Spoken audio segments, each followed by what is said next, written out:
Hello, everyone. Welcome to another episode of Into the Hive Mind. And if you can't tell, I'm super excited because we just got the ninth edition Tyranid Codex. It leaked.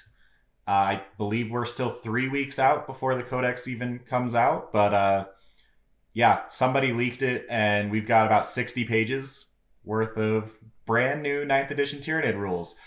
So today I just wanted to go over what everything is and all the awesome new combos that we can expect with that new Tyranid book. Just so you guys know, I am actually going to make another video very shortly right after this. I'm bringing Crusher Stampede to a major this weekend, and I'll be bringing Spore Assists, which I've actually been having a ton of fun with and is very unique and different than what other people are bringing. So stay tuned for that video as well. But first, exciting 9th edition Tyranid Codex. So let's just start right off. The book basically starts with Hive fleets, and Tyranids are one of the most adaptive races in 40k, and I've always wished that there was some kind of way that you could show, hey, I'm supposed to be able to adapt like mid-battle against my opponent, and they did it. With this book, with the new Tyranid Hive fleets, you now have this new adaptive Hive fleet trait that you get to trade out after finding out who goes first. So that's just really cool, really fluffy, and really useful in a game. So I'll go over those in just a second, but basically every Hive fleet has its own primary adaptation that you are that is basically a stat increase, and you will stick with that regardless. But then you have a secondary adaptive trait that goes with your named Hive fleet, but you can swap out after finding out who's going first from a list of adaptation traits. Each fleet is restricted to 2 of 3 different choices of tables. Basically, there's a hunt table, a lurk table, and a feed table. And each table has 5 choices that you get to pick one of them from. So going into that, you have, starting off with Behemoth. Basically, your stat increase is first round of combat. Anytime you charge, get charged, or heroically intervene, you get +1 strength to your unit. Really nice flat buff in combat. And then their adaptives trait that they can cycle out is reroll charge rolls. So that's the old Behemoth trait. However, now, if you want, you can swap that out for Hunt Biomorphologies or Lurk. So you cannot choose from the feed table. I'll go into all of the tables in just a second. But yeah, so right now, +1 strength with Behemoth and reroll charges that can then be swapped out. The Warlord trait is unmodified wound rolls of 6, inflict an extra mortal wound. So your Warlord can now have Swarmlord's old ability. Their psychic power is the same as the Psychic Awakening book for Behemoth. It's +1 to wound in combat, which casts on a 7. It's pretty cool. And then their artifact is, their relic is very good. It's just +1 damage on your melee weapons with your character. Trust me, that's super good. We'll get to some of the cool things that can go on, but that's absurdly good. And then their stratagem is you can have an infantry unit, basically the old Lash Whip rule of you choose this in the fight phase when one of your Behemoth infantry units is selected as the target of a melee attack, and you can fight on death with them. It's kind of okay on warriors, but it's 2 CP on warriors and 1 CP on gaunts. Next is Kraken. So Kraken's static ability that it just kind of buffs the stats is first round of combat, you get an extra point of AP. For anytime you get charged or heroically intervene, you get an extra point of AP. So everything, Hormagaunts, Termagaunts, Tyrannifexes, anything in combat first round +1 AP. And then their adaptive trait that they can swap out is you can advance instead of the old Kraken, which is advanced 3d6, pick the highest. This one is advanced 3 plus d3. So at least you'll always know that you're advancing 4 inches. This can be swapped out for anything in the feed or the hunt biomorphologies. And then the Warlord trait is 5 up CP regen anytime your opponent uses a stratagem. So that's pretty good. CP regen is always decent. I will say really nicely, this book is not nearly as CP intensive as old Tyranids. So we're going to finally not be completely starved for CP. So this is still really nice, but not as much of an auto include as it would have been in a previous book. The psychic power for Kraken is pretty similar. Synaptic Lure, pick a unit, warp charge 5, pick an enemy unit, and reroll charges against that unit. So something really cool about this book in general, and psychic powers specifically, is the way that we passed buffs through synapse that we were doing with those synaptic links. That now is basically in the entire book. Everything that you give out in the command phase, all the psychic powers, all of your buffs, basically you can pass these through synaptic links. And that's phenomenal because that means your psychers can hang out on the back line outside of deny range, cast powers through the synaptic link, and yes, you can target enemies that are within synaptic link range. So for example, this synaptic lure is target an enemy within synaptic link range or within 18 of this psyker, which is really cool. But yeah, warp charge 5, reroll charge rolls against that unit. Their artifact is the chameleonic mutation. So before that was -1 to hit. Now it's just better. It's Harlequins. It's -1 to hit, and you can't reroll hits. Really good relic. Just flat awesome.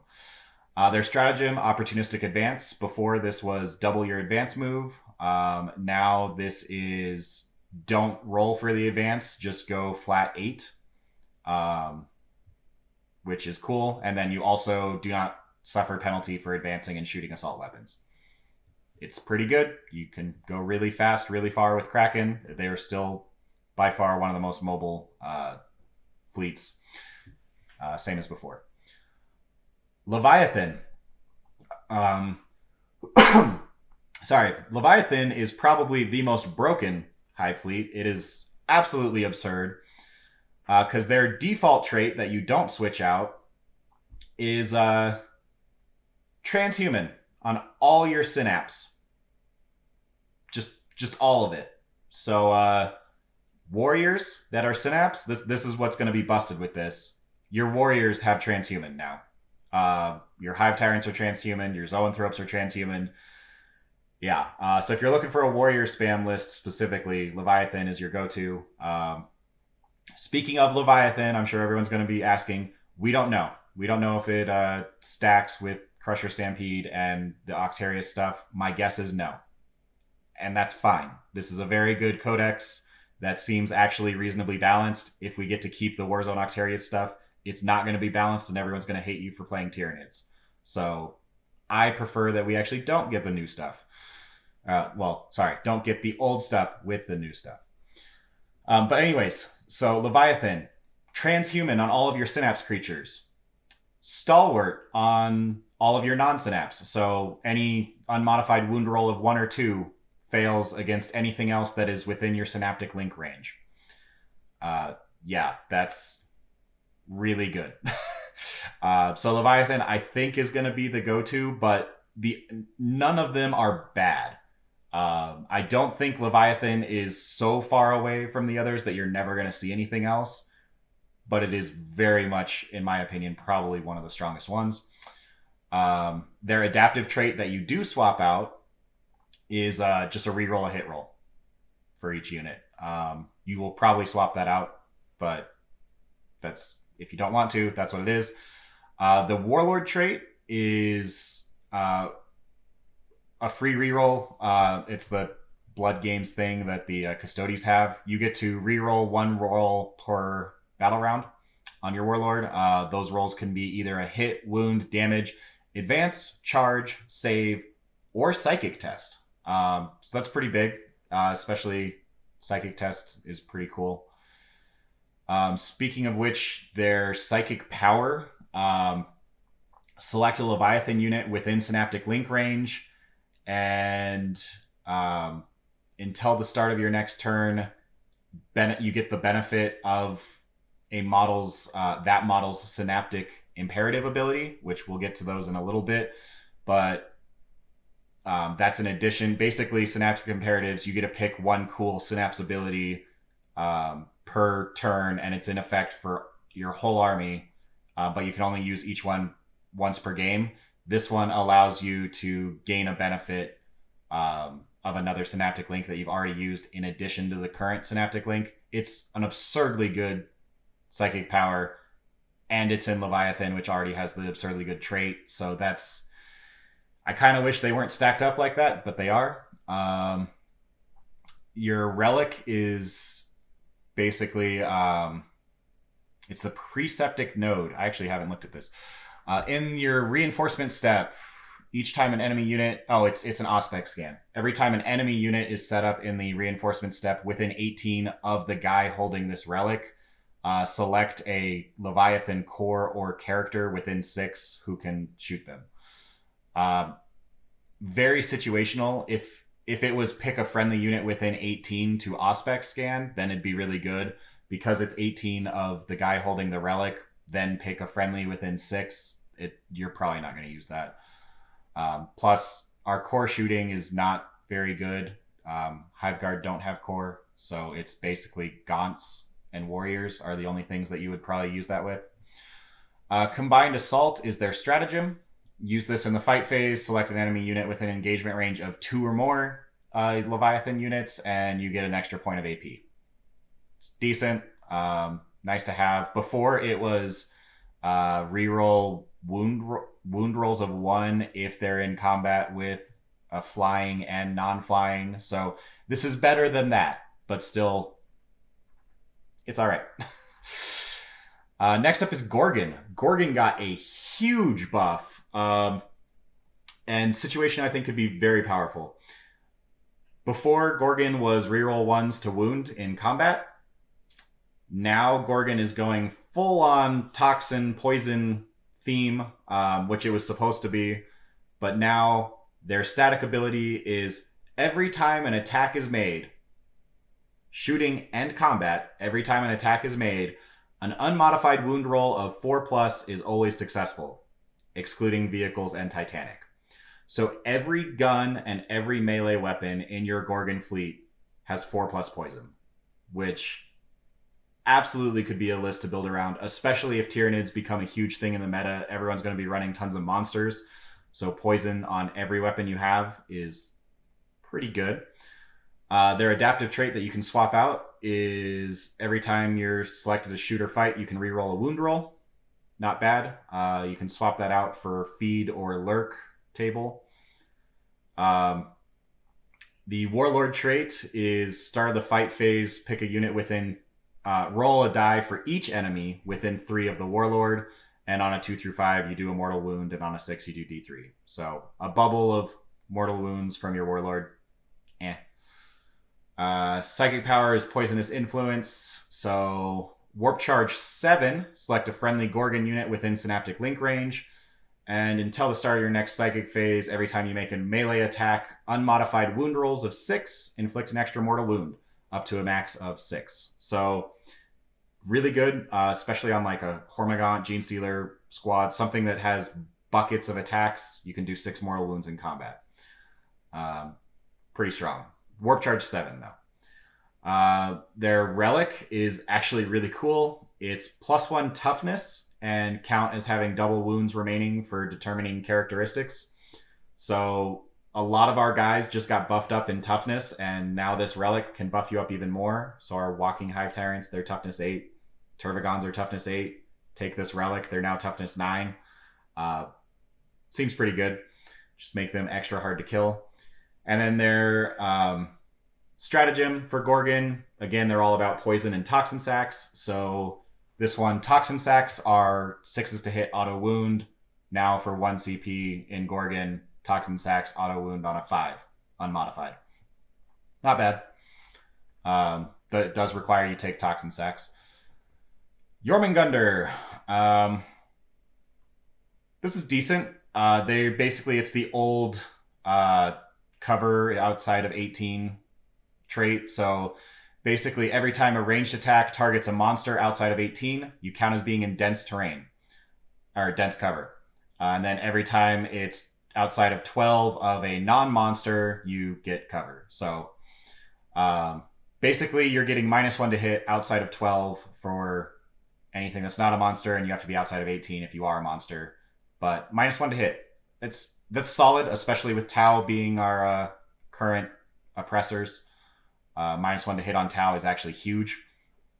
But we have other ways to get -1 to hit. So Jormungandr's all right. Their adaptive trait that they can swap out is every time you're targeted by a weapon with the blast rule, you count as having half as many models. Nobody's bringing blast, as far as I'm aware, really. So, you probably will swap that out, and you'll swap it out for Hunt or Lurk. Lurk is the one that seems really good to me. I'll get to that in a sec. But Warlord trait for Jormungandr. In your command phase, select a friendly unit within synaptic link range of your Warlord, and they ignore cover. Pretty cool. So before it was a 6-inch bubble. Now it's not quite as limited on range. You can give it to anyone in synaptic link range, but it's only one unit. Psychic power, Lurking Maws. This one changed quite a bit. Before it was reroll all hit rolls against a target for guys that came in that turn. It was very weird and specific, but now it is Warp Charge 7. Select an enemy unit within synaptic link range or 18 of this Psyker. And every time a Jormungandr model makes a melee attack against them, you get an extra point of AP. Pretty cool. Lots of AP in our new book all over the place, which is really nice. The Relic is actually really cool. I don't think we're going to take it, but it's definitely a 9th edition Relic. It's the Infrasonic Roar. At the end of your movement phase, select an enemy unit within 12, roll 3d6, and if you're higher than their leadership characteristic, they cannot perform actions. And if they're currently performing an action, it automatically fails. Fluffy. I don't think you'll take it, but it's a cool little fluffy thing that you roar so loud that it terrifies them and they can't do their job. Jormungandr Stratagem, 1 CP, put units in reserve or in Deep Strike reserve, kind of the same as it was before. However, I'm not seeing I think you can do this turn 1. In a 2,000 point game, you can do this on 2 units, 1 CP each. But it says, use this stratagem before the battle during the declare reserves and transport steps. Select 1 Jormungandr unit from your army. Set the unit near the surface instead of setting it up on the battlefield. If you do so, in the reinforcement steps of one of your movement phases, you can set up that unit anywhere on the battlefield more than 9 away from enemy models. You can use this stratagem once in a strike force, twice in a 2,000 point game, and 3 times in a 3,000 point game. So I don't know if I'm missing something here, and that basically if it's in the reinforcement step, then that automatically applies turn 2, turn 3. But as far as I'm aware, I don't think this restricts you from not being able to come in turn 1. In which case, I think putting like a Tyrannifex with a acid spray flamer, just turn 1, show up 9 inches away, and then flame your enemy would be pretty cool. But I'm not sure if that's how that works, so I'll need to get clarification on that. Kronos. Kronos got nerfed, guys. Sorry. That's just kind of my opinion on this. But now Kronos is plus 4-inch range to all your ranged weapons. Yay. Their adaptive one that can be swapped out is every time you make a ranged attack in half range, you get an extra point of AP, and then that can be swapped out for Feed or Lurk. Unfortunately, I don't think the 4-inch range is really going to do anything. Most of our guns actually gained about 6 inches of range anyways, and the boards are smaller than they were in 8th, so range isn't as big of a deal. But their Warlord trait and Relic and Stratagem are very cool and still fitting with the anti-psyker stuff. So Warlord trait is Soul Hunger. It's a bubble of any time an enemy psychers within 18 of your Warlord, they suffer perils on any double instead of double ones or sixes, which is pretty cool. That combos pretty well with the slightly buffed Shadow in the Warp. So Shadow in the Warp is exactly the same as it was before, 18-inch bubble of -1 to cast for enemies. But now also, if they perils, they take an extra mortal wound, which is pretty cool. Psychic power for Kronos is Symbiostorm. Warp charge 7, and if manifested, select a Kronos unit, and you get +1 strength to your ranged attacks. So I like exploding 6s more. +1 strength isn't nearly as good, but that's what Symbiostorm is now. Their relic is the Null Node. I actually like this a lot because in your command phase, select an enemy unit in Synaptic Link range, and they cannot reroll hit rolls or wound rolls, and they cannot reroll psychic tests.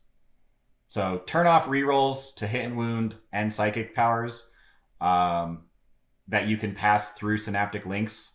So again, your Neurothrope hiding in the back can pass this through Synapse up to the front lines and turn off rerolls. That's cool, but your opponent, because it's done in your command phase, your opponent has a whole turn to basically say, hey, I'm not going to be within 18 of some of your Synapse with anything that really needs its rerolls. But I think it's a really cool relic. Then their stratagem is Deepest Shadow. So this one is kind of took over the Soul Hunger ability from the previous book. Use this stratagem in your opponent's psychic phase when an enemy unit fails a psychic test. And then select a Kronos Psyker from your army within 18 of that unit, and the enemy suffers D3 mortals, and your Psyker gains the following ability. While an enemy Psykers within 18, every time they fail a psychic test, they take D3 mortals. A lot of words to say the old Warlord trait ability, but now you get to do it on any Psyker that's within 18 after your opponent fails a psychic power. And then we're on to Hydra. Hydra has not gotten a lot of love for quite a while. It's still very much the same fluffy horde theme, but I think it could be viable. Every time a model with this adaptation makes a melee attack against a unit with fewer models than its own, get +1 to the hit roll. And for the purposes of this adaptation, vehicles and monster models count as 5 models. So that works both ways. Their vehicles and monsters count as 5. Your monsters count as 5. But if you outnumber them, you get +1 to hit. It's not bad. Before it was reroll hits, but there was no way for your monsters to ever benefit from it. Now your monsters can, which is really cool. And then their adaptive trait that they can swap out is +1 to the move characteristic. And when you consolidate an extra 3. So extra movement is really good, especially because you can stack with adrenal glands, which is now +1 movement and +1 strength. So that combined with the Hydra adaptive for +2 movement on all your Gaunts. And then there is another way to give your Gaunts like a pregame move, which is really cool. Actually, that's one of the hyper adaptations, so you'd be swapping this out. But adaptive is their adaptive trait that can be swapped out is +1-inch move and +3-inch consolidate, or you can swap this out for feed or hunt biomorphs. Their Warlord trait is similar to before. You heal wounds back, but instead of rolling dice and hoping for 6s, you just get D3 wounds back. Pretty cool. That's done in your command phase. Psychic power is Psychic Shriek. Again, you're going for hordes. So this is a Witchfire that targets an enemy within Synaptic Link range or 18 inches of the Psyker. And roll a d6 for every Hydra infantry or beast model within 3 of the enemy. And roll 3 dice for every enemy monster, or for every Hydra monster within 3. Basically, you're rolling dice equal to how many units that you have within 3 of, or models you have within 3 of them. And every 5 up, they take a mortal wound up to 6. So if you've completely swarmed a Catan or something, with a bunch of Gaunts that can't hurt it, then you Psychic Shriek and you do 6 mortals. Well, I guess a Catan would take 3, but you get the gist. Their Relic is reroll wound rolls with ranged attacks, which sounds really good, but Synapse creatures character ranged weapons are kind of lackluster. You basically have Hive Tyrants with Venom Cannons and Stranglers, or I guess a Tyranid or a Trigon Prime. This isn't that great, unfortunately, because the characters who can take this Relic don't have very good guns, or they need to use the Relic to make it a good gun. And then the Hydra Stratagem is Critical Mass, used in the fight phase when a Hydra unit is selected to fight. Until the end of the phase, reroll the wound roll if the enemy unit has fewer models than you. So combine that with the +1 to hit, you now have all your Jormungandrs, or Gene Stealers. Unfortunately, Gene Stealers are capped at 10 now. But if you outnumber your opponent, you're now getting +1 to hit, and for 1 CP, reroll all wounds. That's really good. Especially if you have Adrenal Glands on your Jormungandrs. They're strength 4 now. Reroll all wounds. Seems solid. All right, so let's get into the Biomorphologies. All the cool traits that you can swap out. And again, coolest thing about this is you get to swap them out after knowing if you're going first or second, and what army you're facing against. Then you decide what your Hive Fleet trait is going to be. So let's start with the hunt table. So I'm going to go over real quick which Hive Fleets can swap to the hunt table. That'll be Behemoth, Kraken, Leviathan, Jormungandr, and Hydra can swap to the hunt Biomorphologies. So just about all of them. So you replace that adaptive trait with one of these 5. You have Adrenalized Onslaught. Every time model makes a consolidate move, it can move an extra 3 up to a max of 9. So Jormungandrs who can consolidate 6 now can consolidate 9. Not bad. Keep in mind, this is for your entire army, though. So everyone gets to consolidate 6. Heightened Reflexes. You can fall back and shoot, but you're at -1 to hit. But give your entire army Ultramarines, basically. If your opponent is super fast and is going to try and tag your whole army, you can now fall back and shoot. Augmented Ferocity, +1 to charge. Seems decent. I don't know if you'd really pick it over other ones, but +1 to charge is good. If you're doing a lot of deep strikes, especially. Synaptic Goading. Start of the first battle round, before the first turn begins, all of your Gaunts and Gene Stealers can get a 6-inch pregame move. That's really good after knowing if you're going first or not if you're playing a Horde. So, yeah, you can either just put on a ton of pressure or actually run your Gaunts back to safety behind buildings and stuff. Ambush Predators. Units with this adaptation can heroically intervene. Your entire army can now heroically intervene. That's phenomenal. But yeah, that's the 5 for Hunt. And then Lurk. So the Hive Fleets that can swap out to Lurk are Behemoth, Gorgon, Jormungandr, Kronos. Yeah, so those 5. Lurk is, I think, probably the best table. You have Exoskeletal Reinforcement, ignore AP1. AP1 becomes AP0. That's really cool. If your opponent has just tons of AP1, which a lot of the new Tau stuff, if they're not in Montcad, does. Next is Naturalized Camouflage. You get an extra point to your armor save if you're benefiting from cover. That's the light cover. You get an extra point to your save. So, decent. Not great.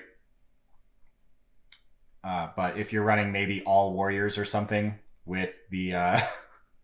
Actually, if you're running Leviathan, all transhuman warriors sitting in terrain now have a 2-up save transhuman. That could be gross.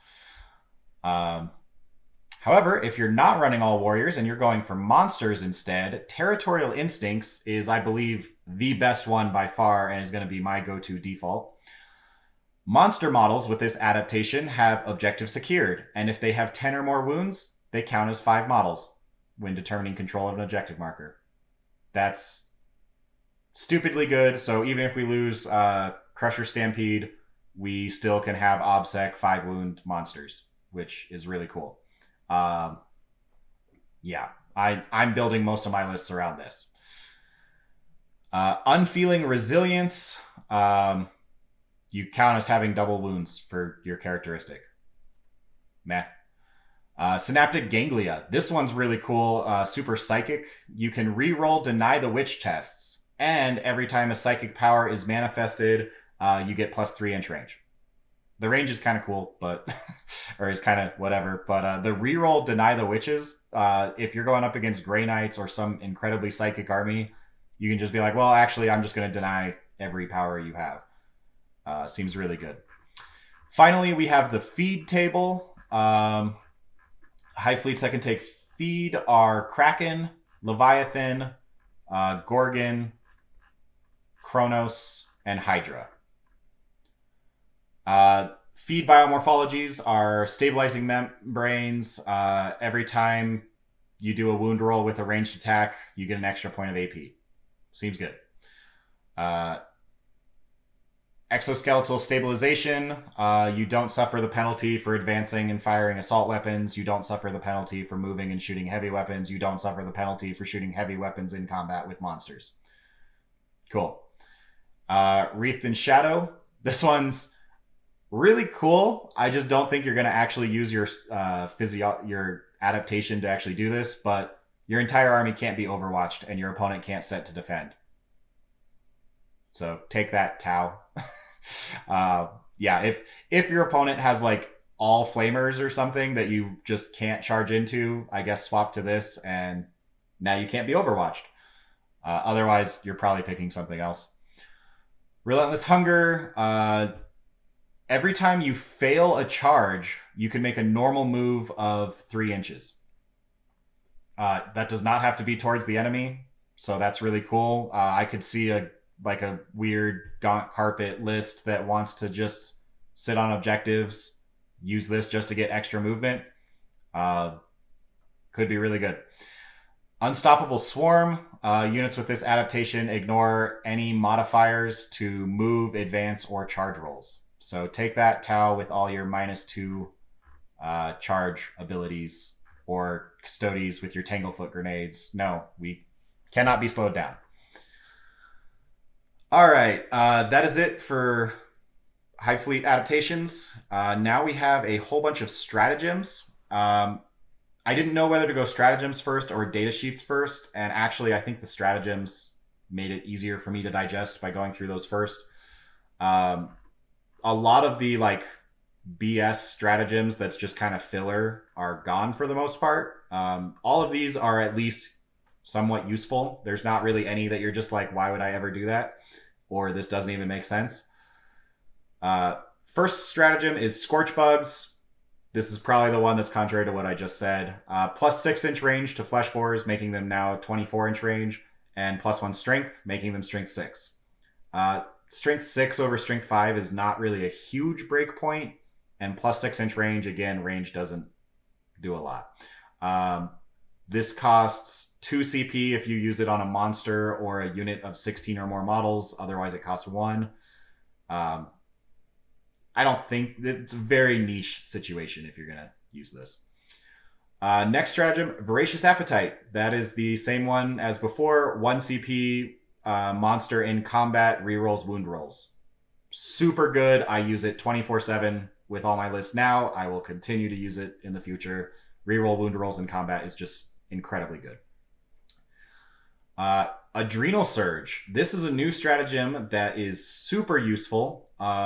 It just requires that your unit has adrenal glands. It is 1 CP on a unit of 19 or fewer models. On a unit of 20 or more, it costs 2. But it is plus 1 to the attack characteristic of all non-monsters in a unit. Again, you have to have adrenal glands, but sorry, this is it, you have to make a charge. If your unit has made a charge this turn, spend a CP, gain +1 attack. And if you're a monster, you get plus D3 attacks. So that's really, really good. A unit of Jormungandr that charges with adrenal glands suddenly has 4 attacks per guy at strength 4. If you're Behemoth, that seems really, really good. Next, Reinforced Hive Node. This is the -1 damage strat on warriors and primes, except now it works in combat as well, which is phenomenal. I think warriors are going to be amazing. They're probably our best infantry troop unit now, better than the Gaunts for sure. This costs 1 CP if your unit is 5 or less, 2 CP if it's 6 or more, but -1 damage on warriors or Tyranid Prime. 1 CP Observer Organism. This is an exocrine specific stratagem. He basically gets his benefit even if he moves. Use this stratagem in your shooting phase. When an exocrine model is selected to shoot, he ignores cover, and unmodified hit rolls of 6 score an additional hit. So now the exocrine has 6 plus D3 shots rather than 6 shooting twice if he doesn't move. This is a way to give him kind of old Symbiostorm for 1 CP. Also, ignoring cover, that works on Dents as well. So I would actually probably use it just to ignore Dents. And then the 6s explode is kind of a bonus. Because he's also AP4, so ignoring light cover, yay. All right, next we have Indomitable Monstrosity. You're going to use this all the time. 1 CP transhuman on a monster. Period. It's so good. Yeah, use when a Hive Tendril monster. Hive Tendril is their new way of separating us from Genestealer Cult. So that's what, whenever it says Hive Tendril monster, that means Tyranid. Use the stratagem in your phase whenever a Hive Tendril monster from your army is selected as the target of an attack. Until the end of the phase, unmodified wound rolls of 1 to 3 always fail, irrespective of any abilities that the weapon or model making the attack may have. So you have 2-up poison? No, you still win me on a 4-up. It's 1 CP on any monster in any phase. That's so good, you will use it all the time. Power of the Hive Mind, 1 CP, used in the Psychic phase, and you can attempt to manifest an extra power. Neat, we had it before, it's still good. Death Frenzy, this is the 2 CP, have a character fight on death. They have modified this now to basically be, you can't use it if you've already fought, and but you do count as your top bracket now. So now when your characters die, they no longer count as only having 1 wound left. You get to be counted at full. If you do this, your guy cannot explode. It's really good. Also, it's an Epic Deed stratagem. There is a way to get Epic Deed stratagems for free now, and I think you will always do Death Frenzy with it. Because it's the only Epic Deed strat that costs 2 CP. Moving on, Pheromone Trail. This is for Lictors. It's actually really good now. Use this stratagem in your charge phase. Select an enemy unit within 6 of a Lictor model from your army. Until the end of the phase, if you declare a charge against that unit, you get +2 to your charge. So Lictor basically points, says go get them. You get +2 to your charge for 1 CP. Synaptic Channeling. Use with a Psyker on your army. He knows the powers that all your other Psykers know. That's really good now, because if you... Tyranids really need their psychic powers, and with this, you can have one of your guys do psychic actions, and then another guy says, don't worry, I'll take your powers, and I'll cast them, which could be really helpful. Synaptic Legacy. This one's pretty cool. Again, it goes into the Synaptic Imperatives, which is the new thing for Tyranids that I haven't gotten into yet. But basically, this one is for 1 CP. As long as your Warlord is still alive, you can use a Synaptic Imperative of someone who has already died. Otherwise, normally you have to pick someone that's on the battlefield. But with this, for 1 CP, say your Zoanthropes have died turn 1, but you really want to use their ability, because it's a really good ability. As long as your Warlord is still alive, then 1 CP, I'm going to use the Zoanthrope ability. Trampling Charge, 1 CP. This is replacing the Crusher Stampedes. Roll a bunch of dice and for however wounds you have left and do mortals. Now this is 1 CP, do mortals. So this one has a couple caveats. Use the stratagem in your charge phase when a monster model finishes a charge move. Select an enemy within engagement range and roll a d6. If that monster model has the Horned Chitin keyword, which is basically anything really big that you think would do a ton of mortal wounds if it were to charge you. If they have that Horned Chitin keyword, on a 2 through 4, the enemy unit suffers 3 mortal wounds, and on a 5+, they suffer 3 plus D3. So that's your way to get back up to 6 mortal wounds. Not quite as reliable as the Crusher Stampede version, but let's be honest, that Crusher Stampede version was broken as hell. If the monster does not have the Horned Chitin keyword, then on a 2 through 4, you do D3s, and on a D3 mortals, and on a 5, you do 3. What is hilarious about this is a Neurothrope has the Horned Chitin keyword for some reason. So a Neurothrope can do 6 mortals on a charge. I just find that hilarious. But yeah, it's a really good 1 CP. I think you'll use it just as much as you did in the Crusher Stampede. Enfolding Strike. This is the special stratagem specific to the brand new Parasite of Mortrex. If you guys have seen his new Infestation ability that turns off OBSEC, basically he has a weapon that if he does a wound in combat, even if your opponent saves it, if he does a wound, then you get to turn off OBSEC and you do a few mortals to them. Well, people were saying that might be too difficult to do and he'll just die. Well, with this stratagem, for 1 CP, you just fly over a unit and you turn off their OBSEC and do some mortal wounds. Basically, you infest them for 1 CP when you fly over them, which is really good. Rarefied Enhancements, that's your extra Warlord traits. So you can have up to 2 extra Warlord traits in a 2,000 point game. You cannot double stack on someone who already has a Warlord trait, but you can give 2 other characters Warlord traits, 1 CP each. Hive Predator, same thing, Relics, 1 CP each. In a 2,000 point game, you can do it twice, get 2 extra Relics. Subterranean Assault. This is replacing the Trigon's ability to deep strike and bring a unit with him. Now it is used in the reinforcement step of your movement phase after a Trigon Prime model set up. Trigon or Trigon Prime model, not Moloch anymore. And basically select a troop battlefield role that is in strategic reserve. So unfortunately, you do have to spend the CP to put them in reserve. But if you do that, then spend another CP, you can basically have this warrior or whatever troop unit show up wholly within 9 of the Trigon, outside of 9 of the enemy. So you give them deep strike instead of outflank. I actually don't think it's that great because you're spending 2 CP essentially to give a unit deep strike. Rapid Regeneration. This is our heal D3. It's now used in our command phase, which is when it should always be used. And it's 1 CP. So 1 CP, pick a unit, it heals D3 wounds. Or pick a model. So that is, you could like heal your warriors if you want to. It's not just monster specific. But 1 CP, model heals D3 wounds. Invisible Hunter, 1 CP, your Lictor can be picked up. Next turn, it deep strikes. So Lictor can pop back into reserve for 1 CP. Really cool. Overrun. So this is currently broken because of their wording. For some reason, they said use at the end of the fight phase, and then when you consolidate, you can make a normal move instead. But if it's at the end of the fight phase, you've already consolidated.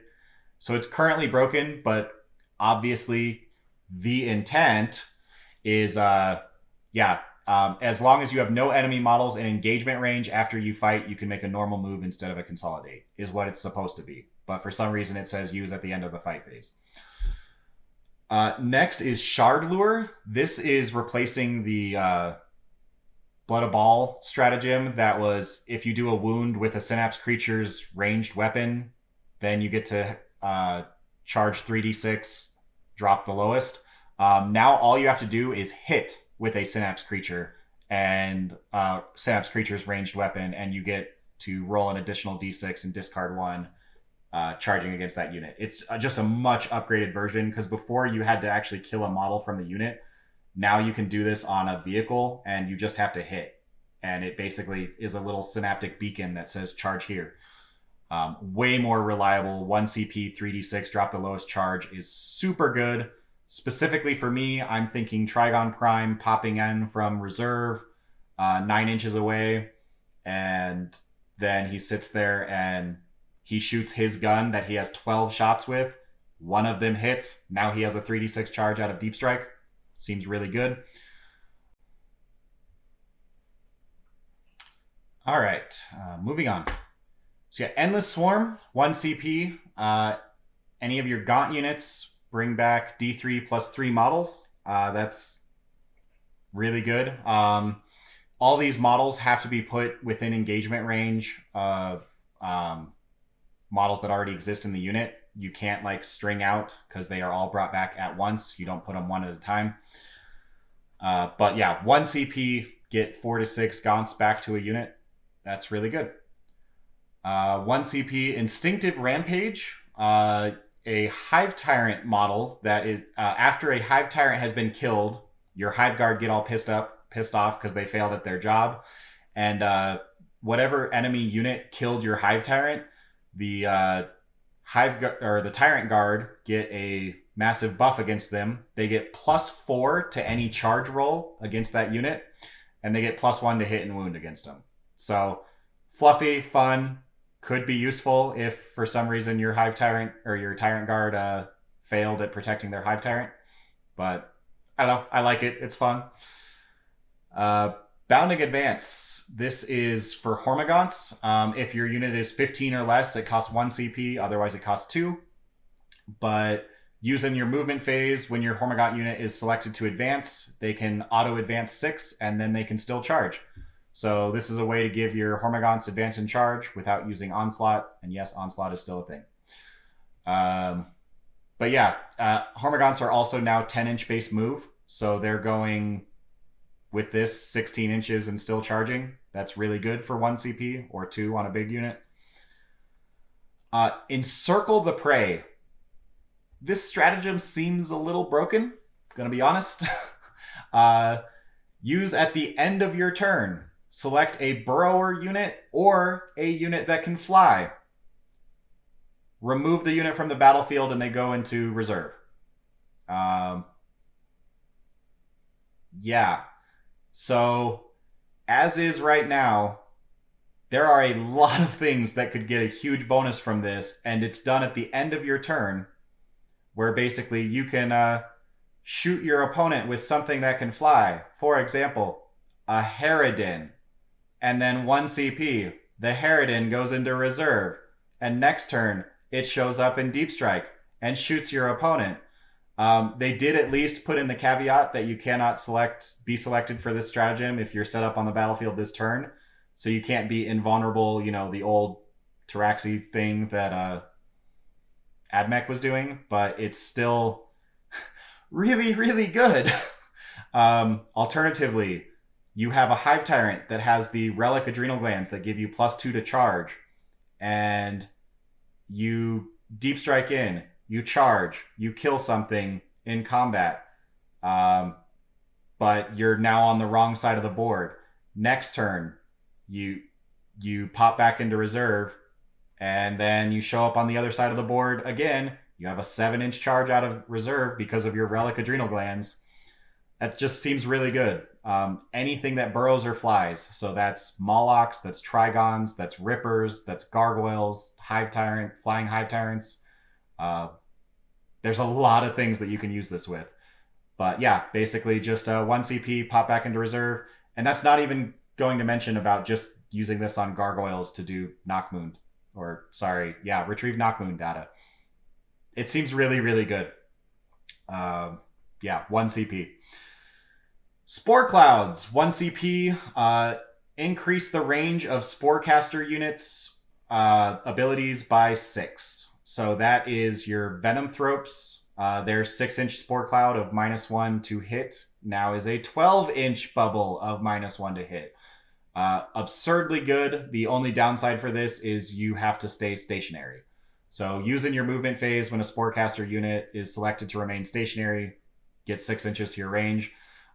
This also applies to your Toxicrene. They have a weird Spore Cloud ability that is a negative effect on the enemy. That's normally within 3 inches. This will bump it up to 9. But again, you have to remain stationary, so that's only good if you're already in your opponent's face, which I guess is where a Toxicrene does want to be. And hopefully it held something there in combat, and now you're just really annoying your opponent with this Spore Cloud ability. Next, Toxic Entanglement, 1 CP. This is all about the Toxicrene, and it's hilarious. I don't know if it's good, but I love it.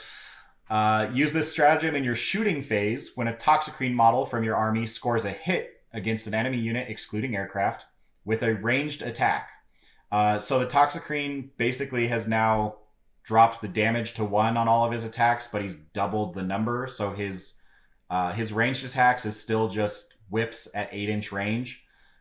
So you have to be within 8 to do this stratagem. But if you do, you're now getting 2d6 attacks that hit on 3s. So you're probably getting a hit, which is all you need to trigger this stratagem. And if you do, you have the movement of the models that you hit. So you slow them down because you just grabbed onto them. And if they declare a charge, they have to declare the Toxicrene as at least one of the targets of that charge, which is hilarious. And if your Toxicrene decides to charge, he gets +2 to that charge, which should be an auto make if you're within 8-inch range to use your gun against them. Now you're getting +2 to your charge, so you need a 5 at most to make that charge now. It's fun. It's fluffy. Maybe it's good. It seems really, really entertaining. Impaling Hooks. This is 1 CP if you have Flesh Hooks. Flesh Hooks are now back what they were in 5th edition. Ignore vertical distance when moving for models that have Flesh Hooks.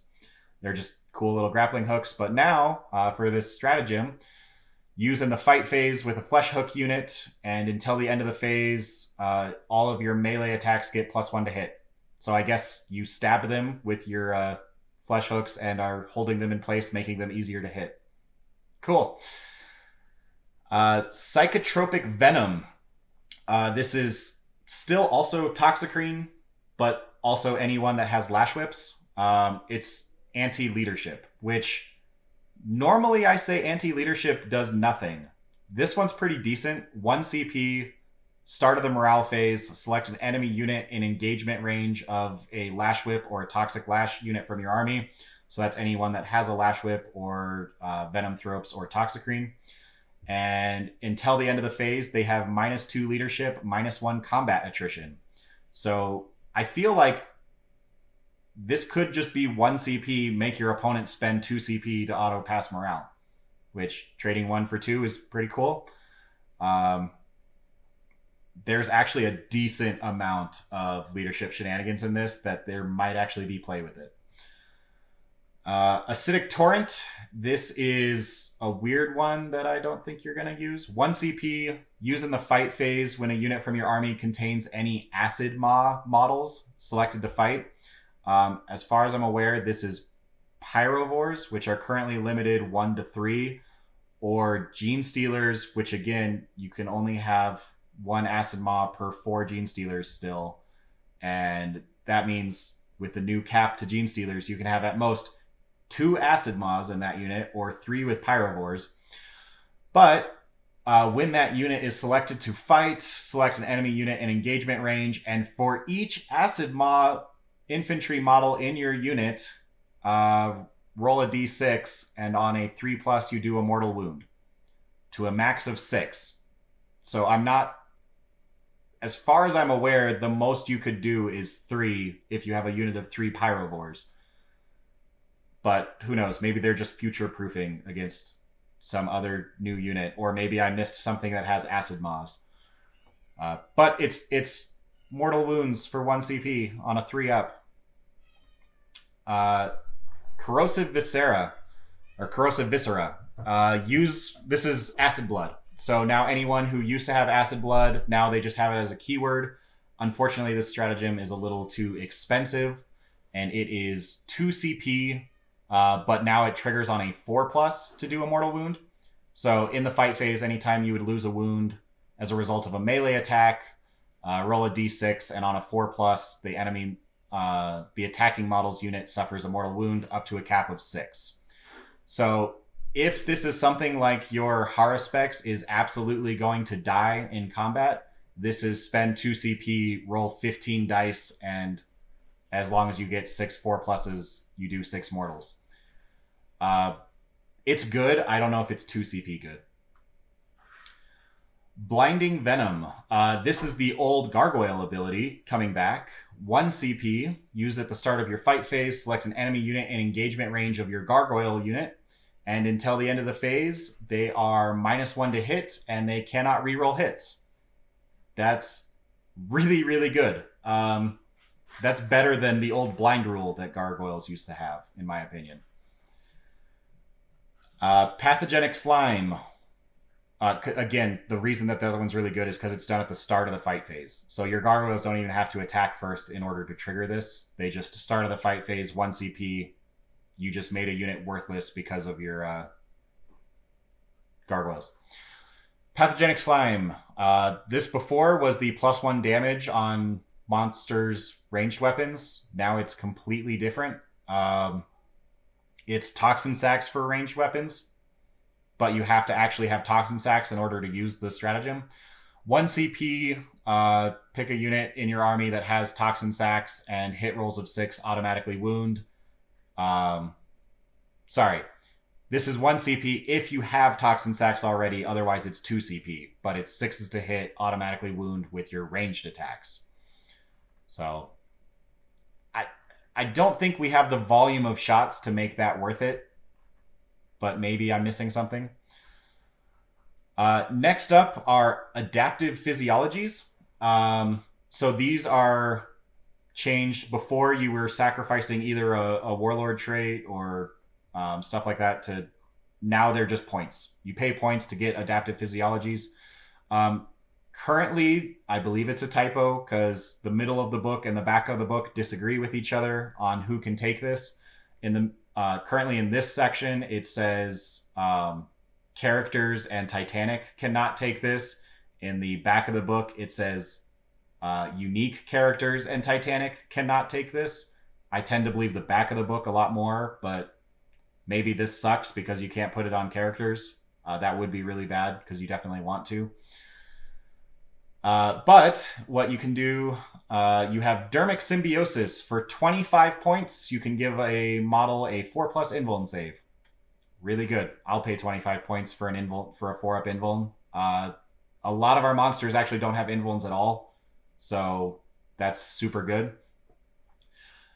Enraged Reserves. This is the other half of Dermic Symbiosis. So remember, Dermic Symbiosis before was 5-up invuln, and you count as double wounds. Now Enraged Reserves has the double wounds, and once per battle, you can use the Epic Deed stratagem for free.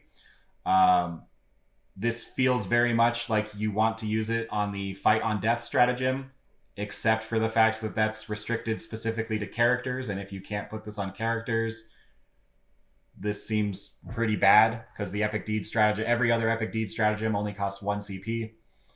But yeah, this is 25 points, get a free Fight on Death, probably. And count as having double wounds, which is just a bonus. Hardened Biology. This is the Thousand Suns All Is Dust.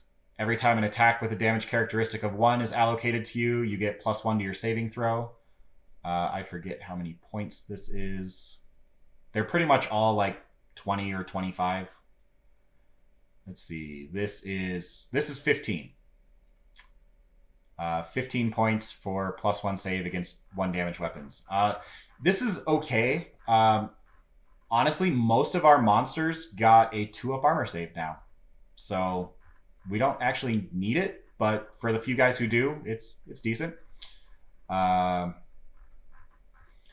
then we have, going back, we have the Precognitive Sensoria. Love the Tyranid names. Start of the fight phase, if you're within engagement range of enemy units, you can fight first. Not bad. I think that's 15 points. Just to give a unit fight first. Predator Instincts, 20 points. You can heroically intervene 6. And you can put this on any monster. So I'm thinking Haruspex. Haruspex heroically intervening 6 sounds great in my mind. Yeah, and so he can pick if an enemy's within 6 horizontally and 5 vertically, he can heroically intervene and move up to 6. All other rules for heroic intervention still apply, so you do still have to go towards the closest. Synaptic Enhancement, 10 points. Model gains Shadow in the Warp and Synapse. That's actually huge because of all of our abilities being passed through synaptic links now. You want Synapse everywhere, so yeah, just giving something that doesn't have Synapse for 10 points, I would do it. Voracious Ammunition. This is every time this model shoots after it finished making its attacks, select a unit that was hit by one of their attacks, and on a 2+, they take D3 mortals. It's all right. I feel like if I'm shooting something with something that I spent 20 points to buff up its guns to do this, I'm hoping that its guns kill the unit. But if not, this is 20 points to have a 2-up to do a smite, which is all right. Whip Coil Reflexes. Fluffy but garbage. This is every time a unit falls back, you basically get like an attack of opportunity kind of thing. If an enemy in engagement range is selected to fall back on a 2+, you do D3 mortals. It's cool. I don't know if I'd pay the 15, 20 points that it is, but yeah. Warlord Traits. So we had the Hive Fleet Warlord Traits that we went through when we did the Hive Fleets. Now these are the generic ones that everyone can get. Alien Cunning, and this is if you have Death Leaper as a Warlord. And again, you can just spend 1 CP to give Death Leaper his Warlord trait. He has to take this one, but it's really good. The Warlord has objective secured, and he counts as 5 models, and he can advance, fall back, and still do an action. Specifically on Death Leaper, I think this is amazing, because Death Leaper shows up 9 away, and Lictors, their new camo ability, I'll just spoil it. If they're outside of 12, they can't be shot. So you have Death Leaper that is now objective secured, counting as 5 models, appearing in your opponent's backfield, stealing objectives from his chaff that's sitting back there, and he can't shoot it except with the stuff that's within 12. So I think that's really good. Heightened Senses. At the start of the fight phase, your Warlord can fight first. So it gives your Warlord fight first, and it gives him reroll all hit rolls in melee, which is not just melee. Every time your Warlord makes an attack, reroll a hit roll. That's really good. Yeah, that's really, really good. Fight first and reroll all hits. Synaptic Linchpin. You get 3 inches extra range to all of your auras and Synaptic Imperative abilities, and if you have a command phase ability that specifies a range, you get 3 inches to that too. So that's the same as like the Genestealer Cult one, plus 3 inches. Next one, Direct Guidance. This is select a core unit within Synaptic Link range of your Warlord, and they get +1 to hit. That's phenomenal. People have been running Warriors and Crusher Stampede with +1 to hit, Bioweapon Bond everywhere. And now you have it as a Warlord trait. Synaptic Tendrils. In your command phase, the Warlord can use one of the following abilities an additional time: Alpha Warrior, Bio Impulse, Brood Progenitor. It's all of your command phase abilities. You can give it to a second unit. The command phase abilities actually aren't crazy good, but if you want to use them twice, you can. And then the final one, Adaptive Biology. 5-up Feel No Pain on your Warlord. If you have Old One-Eye, he has to have this. If Old One-Eye has a Warlord trait, it has to be this one. Yeah, 5-up Feel No Pain. It's really good. It's very solid. Swarmlord has to have the 3-inch extra range, which I think sucks. That's really bad. He does have a lot of command abilities that benefit from it, but I wish I could give Swarmlord 5-up Feel No Pain. That'd be cool. But guess what? You can, because now we're into Psychic Powers and Catalyst. It's still a thing. So all your Psychic Powers can be passed through Synaptic Links, as I was talking about. Catalyst is still Warp Charge 6, still 5-up Feel No Pain, except now the only caveat is if you put it on a Titanic, it's a 6-up Feel No Pain. I think that's fair. Putting Catalyst on Harridans and Hierophants was funny, but really broken. Yeah, it's now within Synaptic Link range, so if you are not in the Synapse web, it's now only 12-inch range instead of 18, but otherwise you can, once again, hang out in the back line, pass it through Synapse all the way to the front, and hopefully you're out of range of your opponent's denies, which seems really good. The Horror. So before this was -1 leadership, -1 to hit on an enemy unit. Now it is just leadership debuff, but it's decent leadership debuff. I just don't know if you're going to do it. Warp Charge 5 now instead of 6. Select an enemy unit within Synaptic Link range or within 24 of the Psyker. They're -2 leadership, -1 combat attrition. That's decent if you're stacking it with the Lash Whip Toxin Sat, or the Lash Whip Toxicrene ability that also is -2 leadership, -1 combat attrition. Because at -4 leadership, -2 combat attrition, I think your opponent is actually going to spend the 2 CP at that point. And there are even other ways, like if a Haruspex is within 6, they're also -2 leadership. So there's actually enough leadership shenanigans. I could see maybe some play here, or at least forcing your opponent to spend their 2 CP auto pass. Next Psychic Power, Neuroparasite. This is a new one. It replaces Dominion, which is finally gone. No one ever used Dominion. And yeah, now we have Neuroparasite. This is a Witchfire that Warp Charge 7. Select an enemy unit within Synaptic Link range or within 18 of the Psyker, and roll a d6 for every model in the unit. For each roll that exceeds their toughness characteristic, you do a mortal wound. So this is, again, a slightly better version of roll dice equal to the number of dudes on the unit, and every 6 is a mortal. Because now this is roll against their toughness. So big units of 30 guys, you're doing 6 mortals. And smaller units, obviously, you're doing less, but it's a decent power to have. Onslaught. Exactly the same, except now it's passed through Synaptic Links, cast on a 6. You do not suffer the penalty for advancing and firing assault weapons. You do not suffer the penalty for moving and shooting heavy weapons, and you can advance and charge. Exactly the same, as far as I'm aware, other than now it can be passed through Synaptic Links. Paroxysm has definitely changed a little bit. It still is Malediction on an enemy unit within 18 of the Psyker or through Synaptic Link range. And the enemy unit, it now casts on a 7 instead of a 5, which is a huge change. But the enemy unit cannot fire Overwatch or set to defend. And every time they make a melee attack, they're -1 to wound. Fight Last was really good. Ignore Overwatch is awesome. I would take this over the Hive Fleet trait that it gives your whole army ignore Overwatch. I think it's good. It's useful. It's kind of a side grade of what it was before. But we have other ways to make people fight last. So that's good. Psychic Scream, exactly the same. It's a smite that doesn't need line of sight. Can be select the closest enemy unit within 18. Do D3 mortals. If your psychic test was higher than their leadership, they forget a random psychic power. I don't think you'll use it a lot, but extra mortals is nice. Now we're on to the relics. Relics are pretty cool.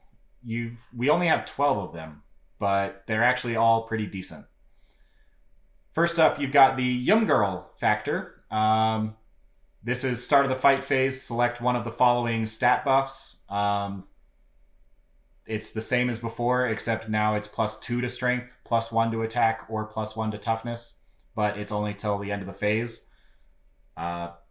It's good. If I were to put this on anything, it would be a Trigon Prime, which is strength 7, and then now it's strength 9. So that, because anything that's below strength 8 going to strength 8 or above is really good. Otherwise, +1 attack, +1 toughness is useful. I think the other relics are better. Reaper of Obliterax. This is the one that replaces Bone Sword or Monstrous Bone Sword. And before, it was on a 6 to wound, it does double damage. Now it is way better. Every time an attack is made with this weapon, if it wounds the target, it does a mortal wound in addition to other damage. So that's just really good. Every time you wound, you do a mortal. There is no cap to this. Except, you'll probably only have 7 attacks at most, but still, that's potentially 7 mortals. Also, every time an attack with this weapon is allocated to an enemy model, it cannot use rules to ignore the wounds it loses. So that is Feel No Pains, that is can only take 3 wounds per phase. No, you are taking all the damage, -1 damage. It ignores that as well. Super good.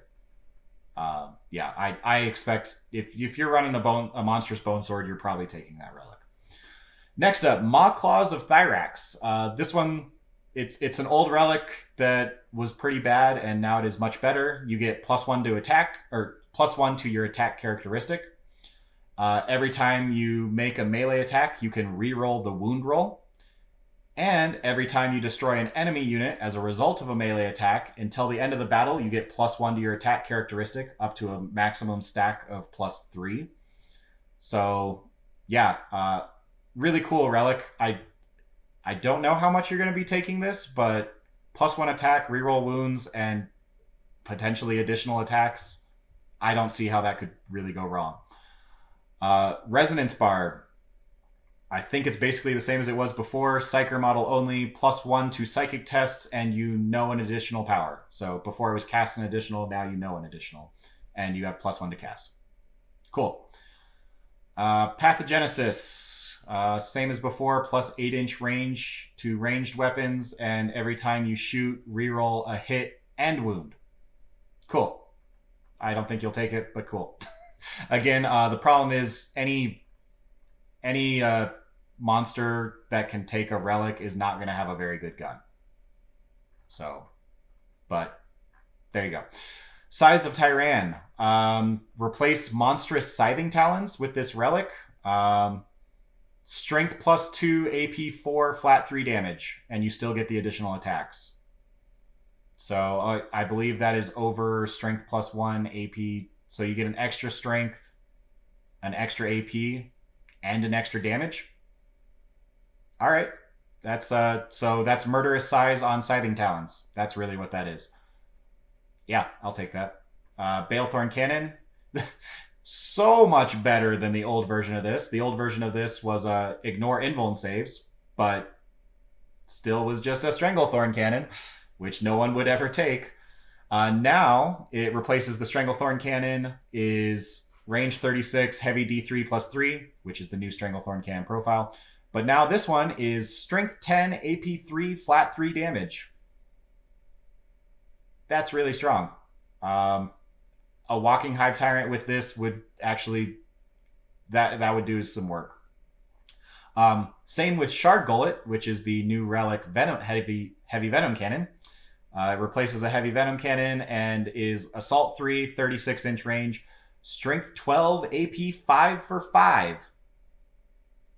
Yeah, that's, again, really good. I could see running a Gunline Hive Tyrant list where you have a Tyrant Guard protecting your Hive Tyrants, because yes, they do that now, which I disagree with. That's really dumb, but they do.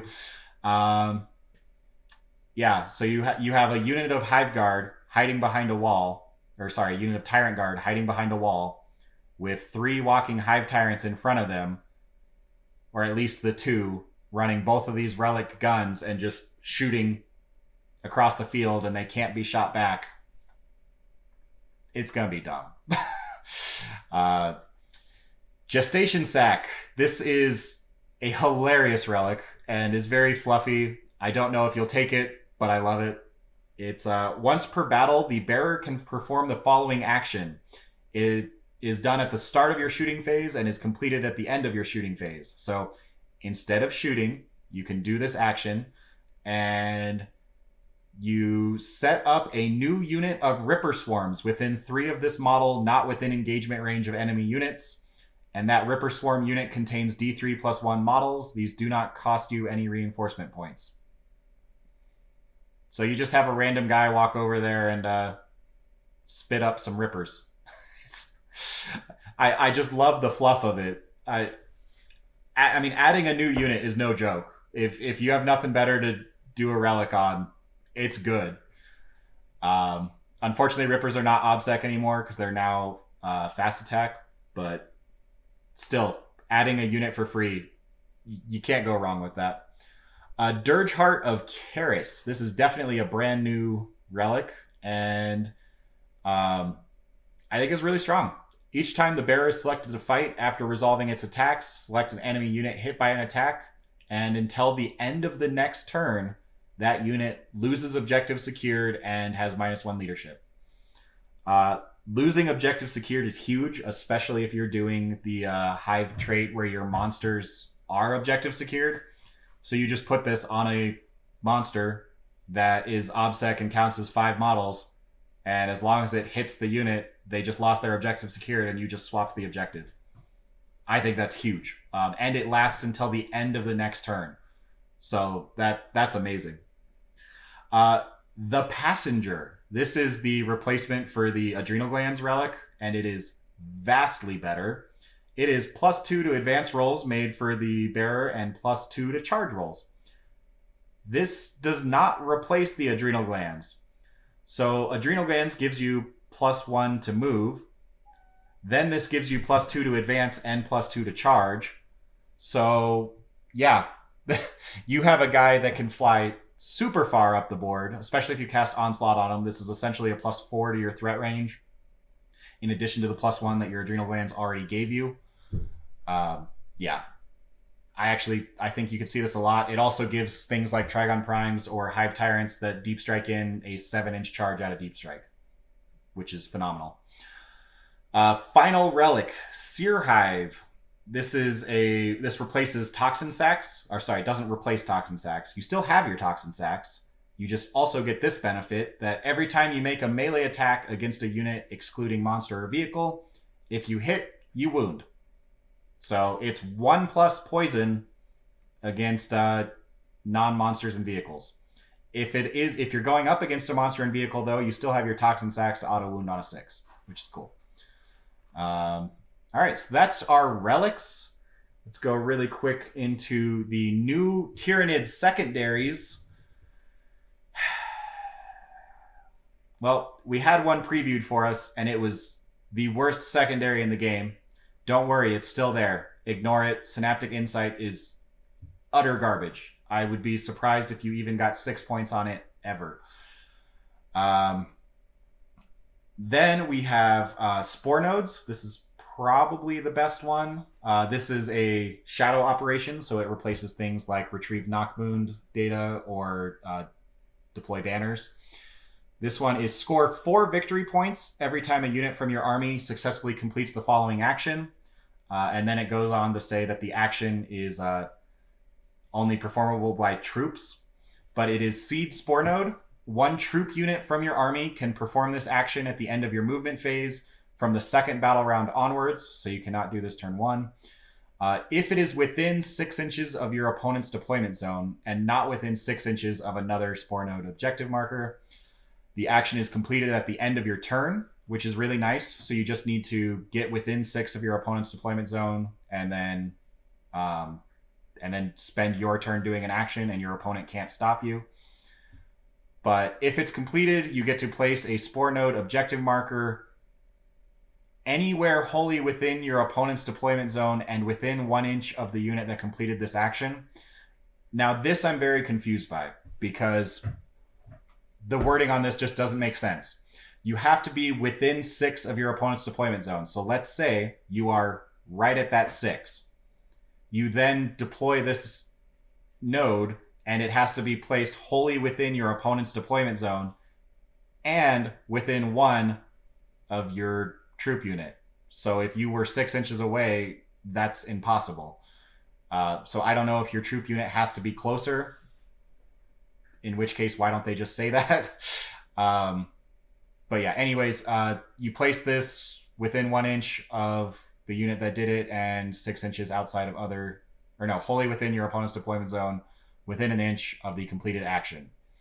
The objective marker represents a spore node, does not count as an objective marker for any other rule purposes. So you get 4 points each time you do this. It's kind of the same as the deploy teleport homers, but gives you more points for doing it outside your opponent's deployment zone. If you can do that. Again, the wording's weird, so that needs an FAQ. But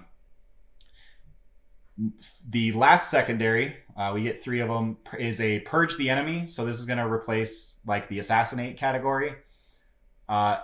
This one is, I think it's bad, but it's hilarious and super fluffy. And I think I'm going to take it just because. This is the replacement for Feeder Tendrils. So if you remember before, when you kill an enemy character with Feeder Tendrils, you ate their brains for 1 CP and got D3 command points back. Well, now, each time an enemy character model or unit champion, look at the Warhammer 40k core book, so I think that's things like sergeants, is destroyed by a melee attack made by a Tyranid model from your army. It says Hive Tendril, but Tyranid model from your army. Roll a d6. You get +2 to this roll if your model has the Feeder Tendril keyword. You get another +2 if the destroyed unit has the character keyword. On a 6+, you gain a command point to a maximum of 1 command point per battle round. So our secondary objective is giving us command points, which I find hilarious. Unfortunately, at the end of the battle, the points that you score for this is pretty bad. Score 3 points if you gained 1 or more command points during the battle due to this objective. Score 3 points if the enemy Warlord was destroyed by a melee attack from a Tyranid model from your army in combat. And score 1 point for each enemy character unit that was destroyed by a melee attack from a Tyranid unit from your army. So I think you're going to get the 3 for the command point. You can probably get the 3 by killing your enemy Warlord. And then you get 1 for each enemy character that you kill. So I'm expecting to get like 8 or 9 from this, which isn't bad because you're also getting CP out of it. So I think I'm going to take it, but I don't know. There's probably just standard rulebook ones are better. Anyways, moving on. Synaptic links and the Synaptic Imperative abilities. So I was talking before about how this basically... we previewed how synaptic links work, and the Synaptic Imperative abilities is the new thing that all Synapse creatures have. They have their own Synaptic Imperative, and these basically, at the start of the battle round, which is really nice. It's not your command phase, so if your opponent goes first, you're not just shit out of luck. You still get to activate this at the start of each battle round, and when you do, you select one of the Synaptic Imperative abilities below. Now, I'm going to ignore the first paragraph of every single one because they're all exactly the same. It is all Synapse creatures gain the ability that you picked, and it affects them and all units within 6 of them, and they get this ability. You can pick each ability once per game, and it lasts until the next battle round. And in order to pick the ability, that model has to be on the table somewhere. So basically, and then they have a different ability for each Synapse creature that you can take. So the Hive Tyrant one, and again, just to reiterate, you pick it, all your Synapse creatures now gain this ability for the turn, and it affects them and all friendlies within 6 of them. So the Hive Tyrant one is fallback and still charge. The Broodlord one is you count as having light cover, and if you already have light cover, you count as having heavy cover. The Tyranid Prime is 6s to hit explode with ranged attacks if you're within 24 of the target. The Turvagon is anytime you move or advance, you get +2 to your move this turn. Seems good. Neurothrope You get to add 1 to psychic tests and deny tests, and you have a 5-up feel no pain against mortal wounds. It's really good for a turn. Trigon Prime, I love this one. I don't think it's great, but I love it. Every time you roll a dice for death throws, so when you die and explode, add 3 to the roll. If you don't have death throws, you gain death throws, and on a 6, you do a mortal. So you get exploding everything in your army for the turn, which is pretty cool. Warriors, they 6s to hit in combat, explode, do an additional hit.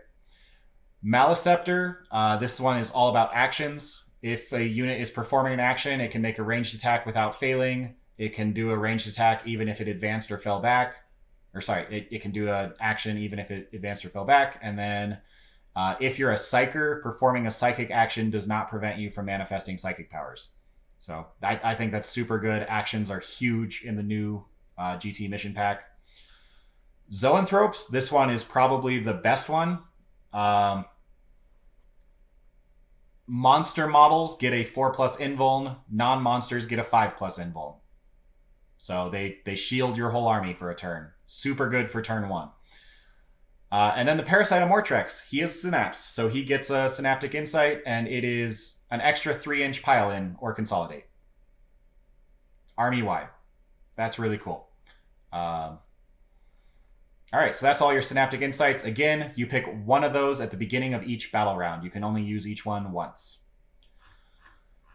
Now we are finally into data slates. A lot of these have been leaked, but I'm going to go fairly quickly through these. You have Winged Hive Tyrants. I'm actually also going to tell you the points value as I go over them, even though those are at the back of the book. Flying Hive Tyrant is costing 190 points base, and then 15 points for Adrenal Glands, 15 for Venom Cannon, 10 for Strangle Cannon, and 5 for Toxin Sacs. So that is something that I noticed. Almost every single profile, at least the melee weapons, are a 1-to-1 switch, and most of the guns are also a 1-to-1 switch. You're not really paying points for your weapon loadout, which is really interesting. Almost every other book, you have points values based on what you're equipped with, but it looks like for Tyranids, they tried to actually just balance all the guns or all the weapons. So for the most part, obviously with the Winged Hive Tyrant, so you can either have Scything Talons, which give you extra attacks, or you can have Bone Swords, which are stronger. Those don't cost points to swap out. But anyways, Winged Hive Tyrant, 190 points, plus a little bit for Adrenal Glands, Toxin Sacs, or guns. And the Winged Hive Tyrant has a different stat profile than the Walking Hive Tyrant. So the Winged one is Toughness 7, 12 wounds, Strength 7. So they did get an extra point in Strength, which is really cool.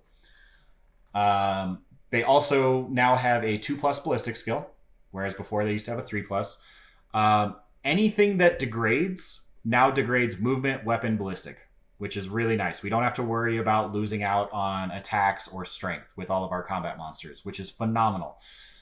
Flying Hive Tyrant, move 16, weapon skill 2, ballistic skill 2, strength 7, toughness 7, 12 wounds, 5 attacks. So they did gain an attack, still 3-up armor save. I'm just going to go over these weapons. Each new weapon I will go over, and then if we've already talked about it, obviously I'm not going to reiterate it. Heavy Venom Cannon is 36-inch range, heavy 3, strength 9, AP 3 for flat 4 damage. Stranglethorn Cannon, heavy 3 plus D3, strength 8, AP 2 for 2 blast. Those are really good. I would not put them on a Winged Hive Tyrant, though, because unfortunately the Winged Hive Tyrant, they've now made it where the wings take up one of his arm slots. So you either get a gun or a melee weapon.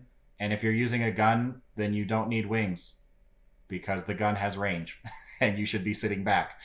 But so I would not go with the guns on the Winged Hive Tyrant, but instead you have the melee weapons where you can have the Monstrous Bone Sword, which includes the Lash Whip, keyword. We talked about the strat for the Lash Whip to be like anti-leadership. And then also the Lash Whip gives you reroll hit rolls of 1. So it has... The Lash Whip is now old Scything Talons. But it's strength plus 3, so strength 10, AP 4 for flat 3 damage. Pretty good. Or you can have monstrous Scything Talons, where every time you fight, you get an additional attack with this weapon.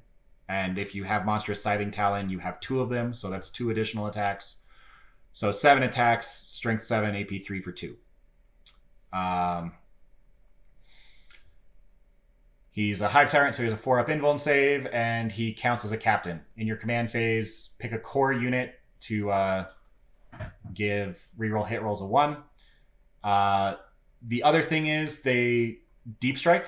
They did keep their ability to deep strike for free with the wings, and now if they do that, they get to reroll charges the turn that they deep strike, which is really cool. The other thing is death throws has been changed. Now instead of exploding and hitting all units within 3, death throws now affects the closest enemy within 6. So that's pretty cool. No longer blowing up on yourself, and you have an extended explosion range. You're just not going to hit 5 different enemy units with 1 blast. Still cast 2, deny 1. It knows 2 powers plus smite. Also, you do know the whatever power your Hive Fleet is. Every unit that you have gets to know the Hive Fleet specific power, just like the Genestealer Cult, which is really cool. Keywords, he gets the Horned Chitin, so he gets the boosted mortal wounds on the charge. And that is him. Walking Hive Tyrant, 170 points. Plus accoutrement. But he is Toughness 8 with a 2+ save. Also 5 attacks, 12 wounds. Strength 7, he moves 9. And then that movement, weapon, and ballistic all degrade.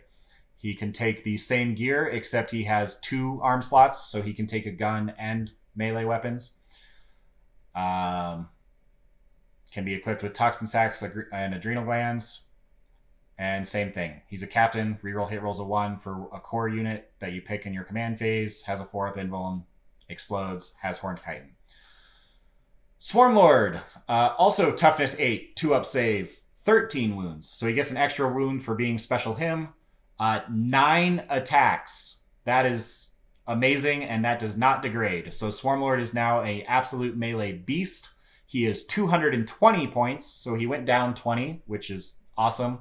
Unfortunately, he lost his 3-up invuln, and he lost Hive Commander. So no more double moving. It's not here. I'm sorry, guys. Our gimmick is gone, but I think we kind of all expected that.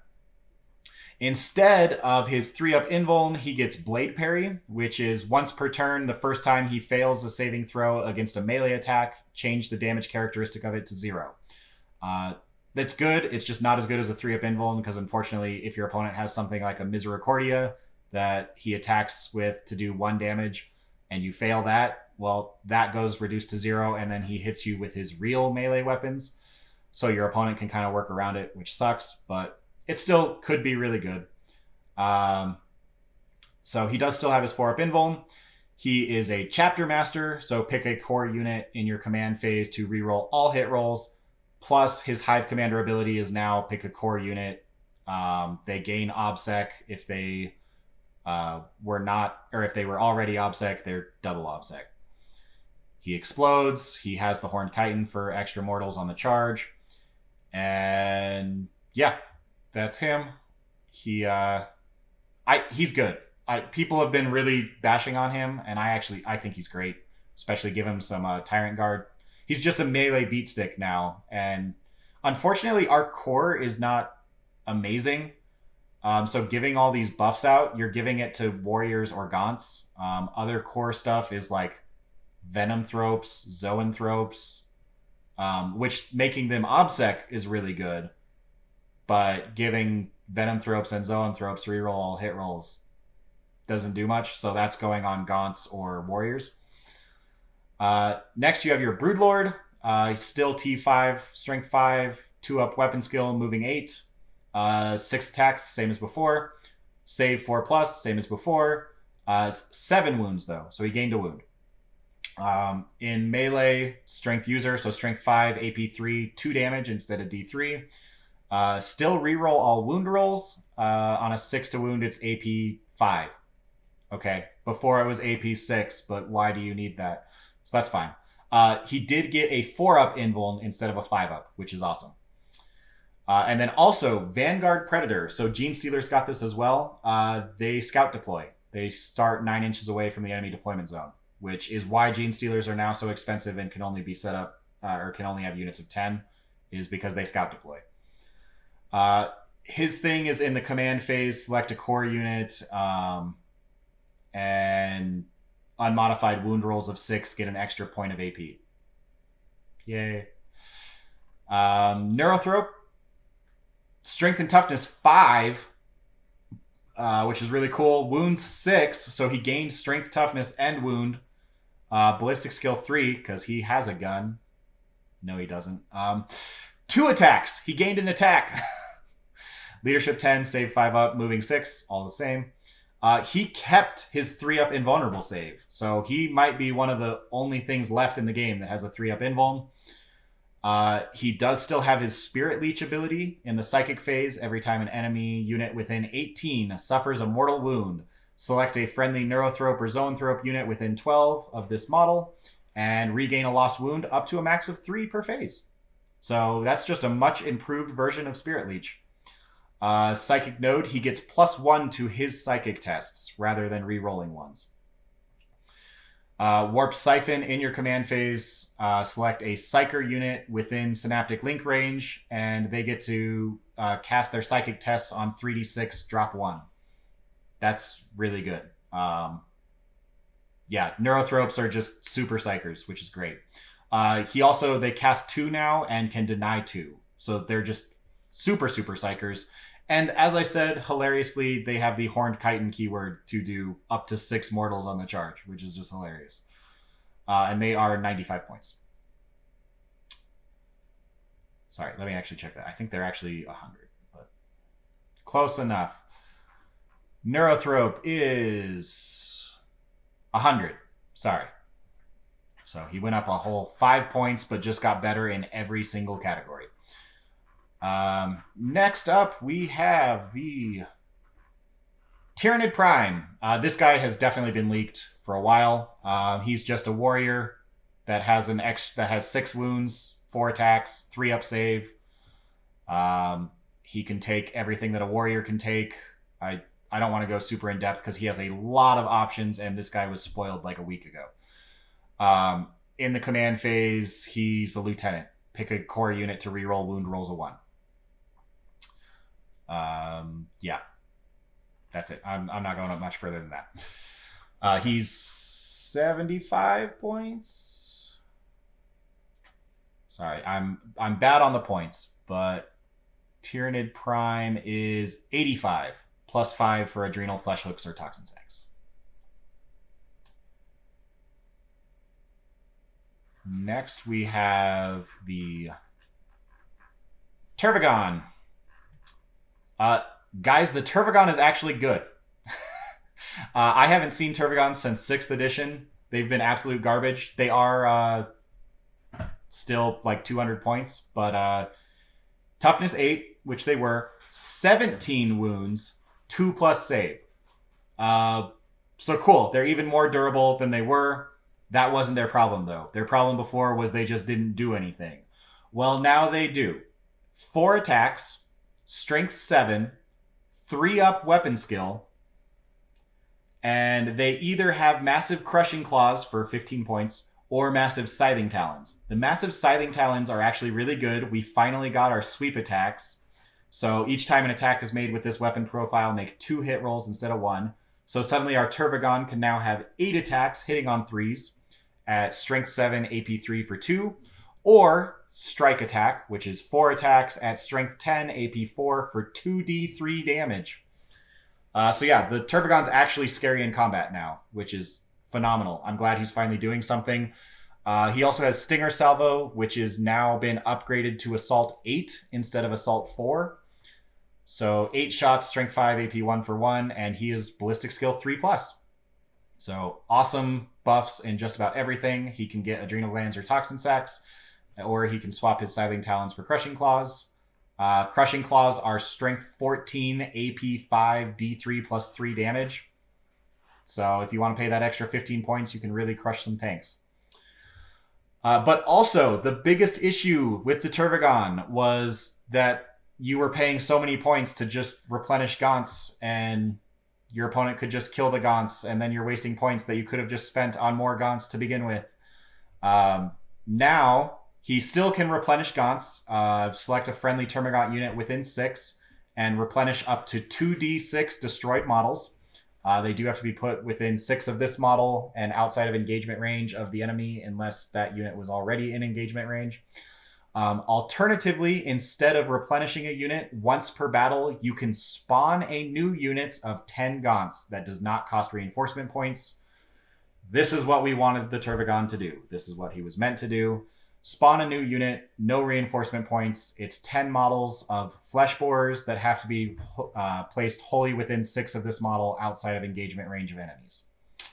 Phenomenal. And then also as a bonus, in the command phase, he also spawns those Gaunts in your command phase, and then he can give Gaunts a bonus in your command phase. So you can spawn a unit of Gaunts and then pick a Gaunt unit in Synaptic Link range and get +1 to hit. Really cool. And as an added bonus, if there is a Gaunt unit of 15 or more models within 1 inch of the Tervigon, they are bodyguarding it, and the Tervigon cannot be targeted with ranged attacks. Because it has a wall of flesh, which is nice choice of words. Also, Tervigons explode real big. Tervigons and Tyrannifexes, Death Throws is on a 6+. The closest enemy within 6 takes D6 mortals. So yeah, big explosion there. It is also a Psyker, same as before. It knows 1 power, cast 1, deny 1. And it is 215 points. Oh, never mind. Crushing Claws do not cost any points. It is just 215 points for a Tervigon, 5 for Toxin Sacs, 10 for Adrenal Glands. Next up, we have the Trigon Prime. I think you're going to see a lot of this guy, actually, because you can only take 1 Hive Tyrant per detachment. Sorry if I didn't say that. You can only take 1 Hive Tyrant per detachment. So instead of melee Hive Tyrants, I think you're going to see a Trigon Prime as your second HQ beat stick. These guys definitely got an increase in toughness. So toughness 7, 14 wounds instead of 12, still 3-up save. Instead of having 6 attacks that do D6 damage, they now have 12 attacks that all do 2 damage. Strength 7, same as before. They move 10 inches, so they gained 1 inch of movement. Ballistic skill 3, so gained a ballistic skill, and then their containment spines before was 12 shots at strength 5, AP nothing. Now it's 8 shots at strength 5, AP 2. Still 12-inch range, but hits on 3s. So you're going to be hitting and wounding the same as before, but now you're at AP 2.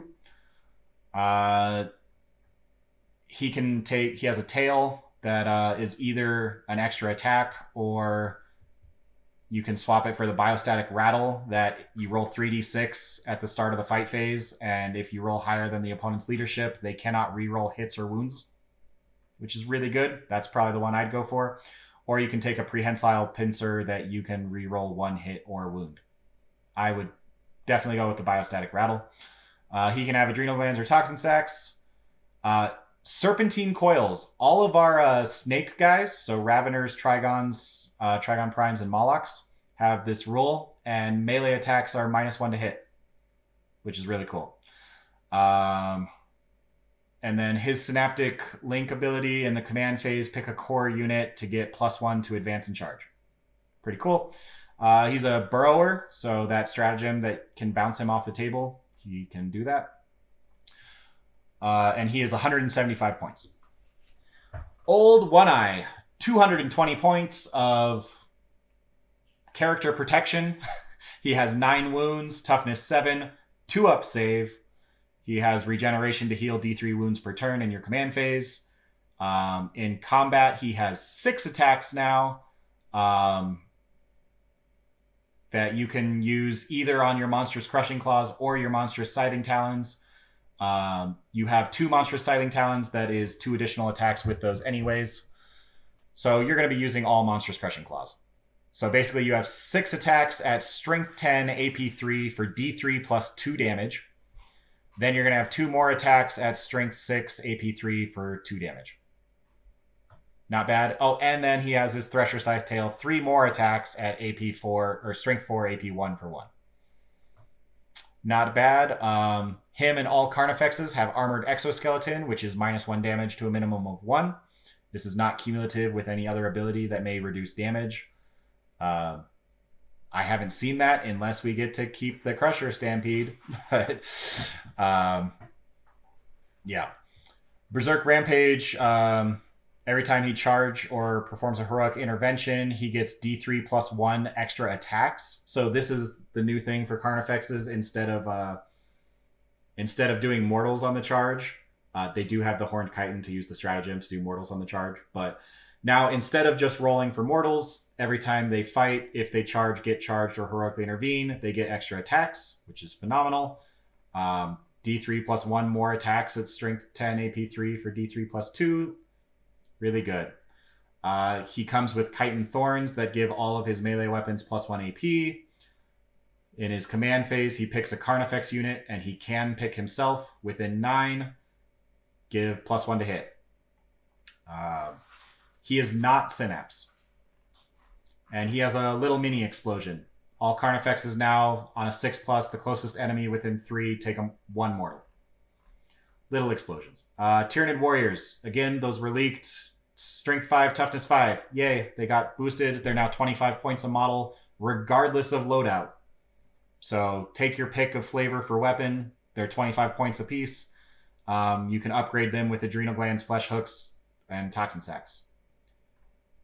Their special thing is for each unit of warriors, you can include a Tyranid Prime that does not take up a detachment slot. They are core. Termagants, they went up in points. All Gaunts did. Termagants are now 7 points a model. Their stats did not change except for their Flesh Borer is now strength 5, AP 1 for 1. I think we saw that spoiled. The Devourer is now Assault 2 and is only strength 3. But it costs 1 extra point because I guess they were too good. Strength 3, AP 0 for 1. If you want to go Mass Devourers and in Gorgon, I think that would actually be pretty good. 18 inches, Assault 2, Strength 3, but you're 4-up poison against everything. That could be really good. And you have Spine Fists back. Spine Fists are now Pistol 2, 12-inch range, Strength 3. Don't cost you any points to get them. Termagants have the Swarming Masses and Endless Multitude.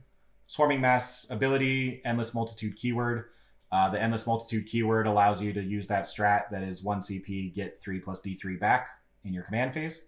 And Swarming Masses is a Tyranid unique ability now that if you're within 2.5 inches of the enemy, you count as being in engagement range rather than just needing to be within 1. Hormagants, same thing. Weapon skill 4, their movement increased to 10 instead of 8, and their attacks went to 3 instead of 2. And then they don't have Scything Talons, they have Hormagant Talons, which are AP 1. Give these guys Adrenal Glands, and they're now Strength 4. Give these guys Adrenal Glands and put them in Behemoth, they're now Strength 5. And I think that's where you want them to be, or in Gorgon, where they have 4-up poison. They also have the Swarming Masses, and they still have the Bounding Leap, where they pile in and consolidate. Nope. Just pile in an extra 3. Gargoyles. They are now troops. Super cool. They have Flesh Borers. They move 12. Other than that, they're Termagants that fly. They're core. Toxicrene. Toxicrene got a huge boost. He is now an elite. I think he was an elite before. 170 points. Toughness 8, 15 wounds. So gained a point of toughness, gained 3 wounds. And then, as I said, all of his attacks, instead of doing D3 damage, just do 1 damage, but he doubled on everything. So his gun is now 2d6 shots, and he has 12 attacks. Before, his weapon was reroll all wounds. Now it's just 2-up poison against non-vehicle or Titanic. AP 2, 1 damage. But buckets of attacks. You don't take him for the damage, though. You take him for his 3 different amazing abilities that he has. Plus, he has Acid Blood. So if you want to do Mortals, as he takes damage on his 15 wounds. And he has Feeder Tendrils for that mission secondary. But his ability, the old strat of keeping someone from falling back, he has that built in now on a 3-up. When a unit tries to fall back, they cannot, and you get +1 against infantry. He also has a 3-inch bubble of choking spores. You can spend 1 CP, turn this into a 9-inch bubble. While an enemy unit is within 3 of this model, subtract 1 from the hit roll. And then also Hypertoxic Miasma. At the start of the fight phase, every enemy unit in engagement range of this model roll a d6. On a 4+, they take d3 mortals and have to fight last. That seems really good. He explodes.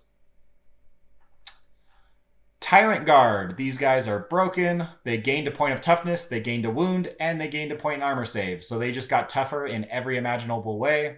Other than that, they're the same.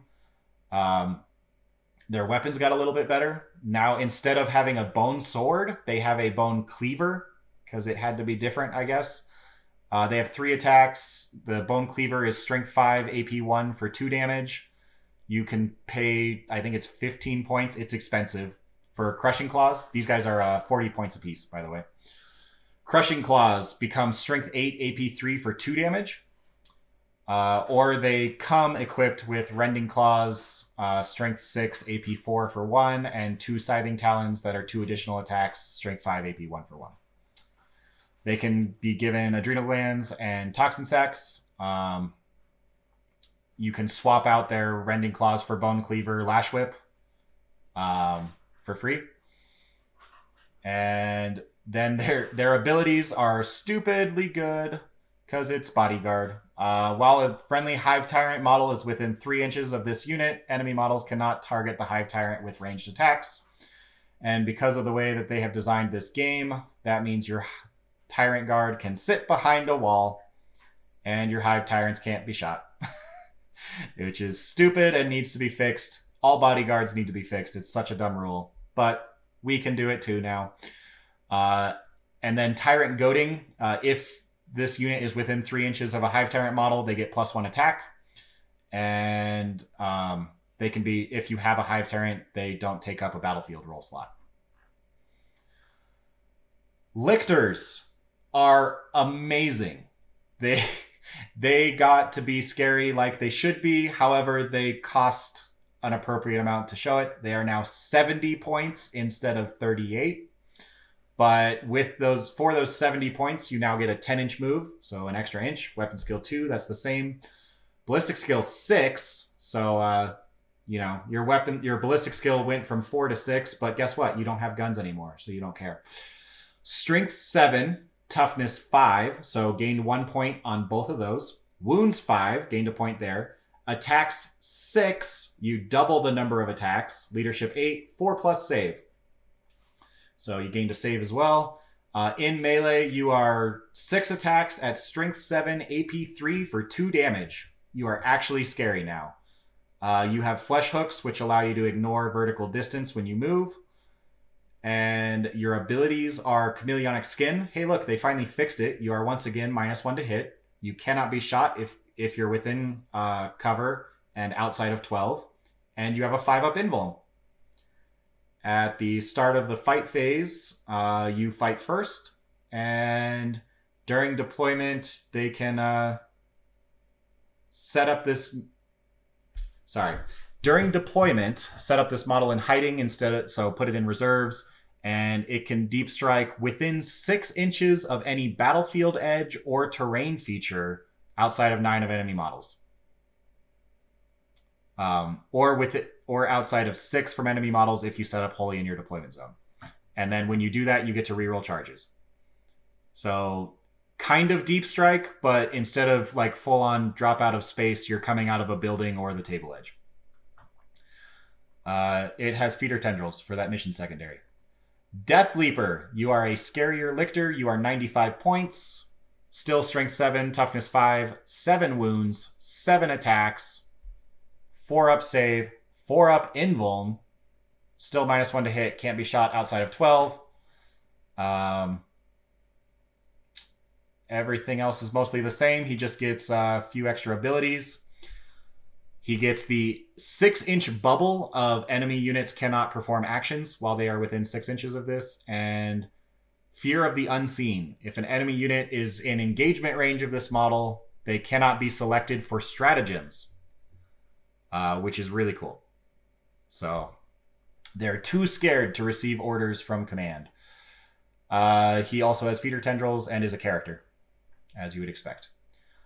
Maliceptor, so that encephalic diffusion that you would take a Maliceptor before, having that 6-inch bubble of -1 strength, as a 2 CP strat, it is now a psychic action at warp charge 6. So it's really good, 6-inch bubble of -1 strength. I would take him just for that, especially against Tau, having everything strength 5 indirect fire. Making that strength 4 is a huge difference now that most of our stuff went up to strength 5 or toughness 5. He is now toughness 8 with 15 wounds, 3 up save, 4 up invuln, I believe. Yes, 4 up invuln with the psychic barrier. And then his psychic overload is now vastly better than what it was. Before it was give up all your psychic tests to do 1 mortal up to 6 units within 6.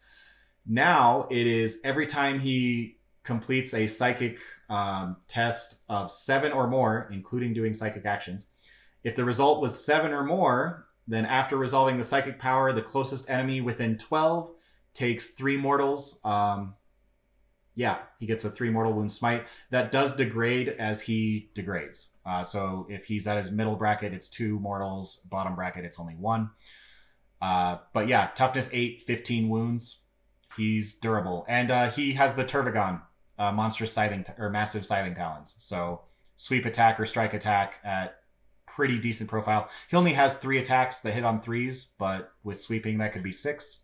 And they're strength 10, AP 4, 2d3 damage. So that's terrifying. Pyrovores, still units of 1 to 3. Sorry, Maliceptor's 170 points. Pyrovores, still units of 1 to 3. They are now strength and toughness 5 with 5 wounds, so +1 to all 3 of those. 3 attacks, +1 to that as well. 3 up save, +1 to that as well. 3 up weapon skill, +1 to that as well. Movement is still 5 though. So you are still a 5-inch walking dude with a flamer. Your flamer did at least become a real flamer at 12-inch range though. You actually have 2 profiles. You can either be 12-inch range, assault D6, strength 6, AP 2 for 2, or 18-inch range, 2d6, strength 4, AP 1 for 1. You have the acid... Oh, you don't even... Yes, you have the acid maw keyword and acid blood keyword, and you explode on a 6-up, and every unit within 3 takes 1 mortal.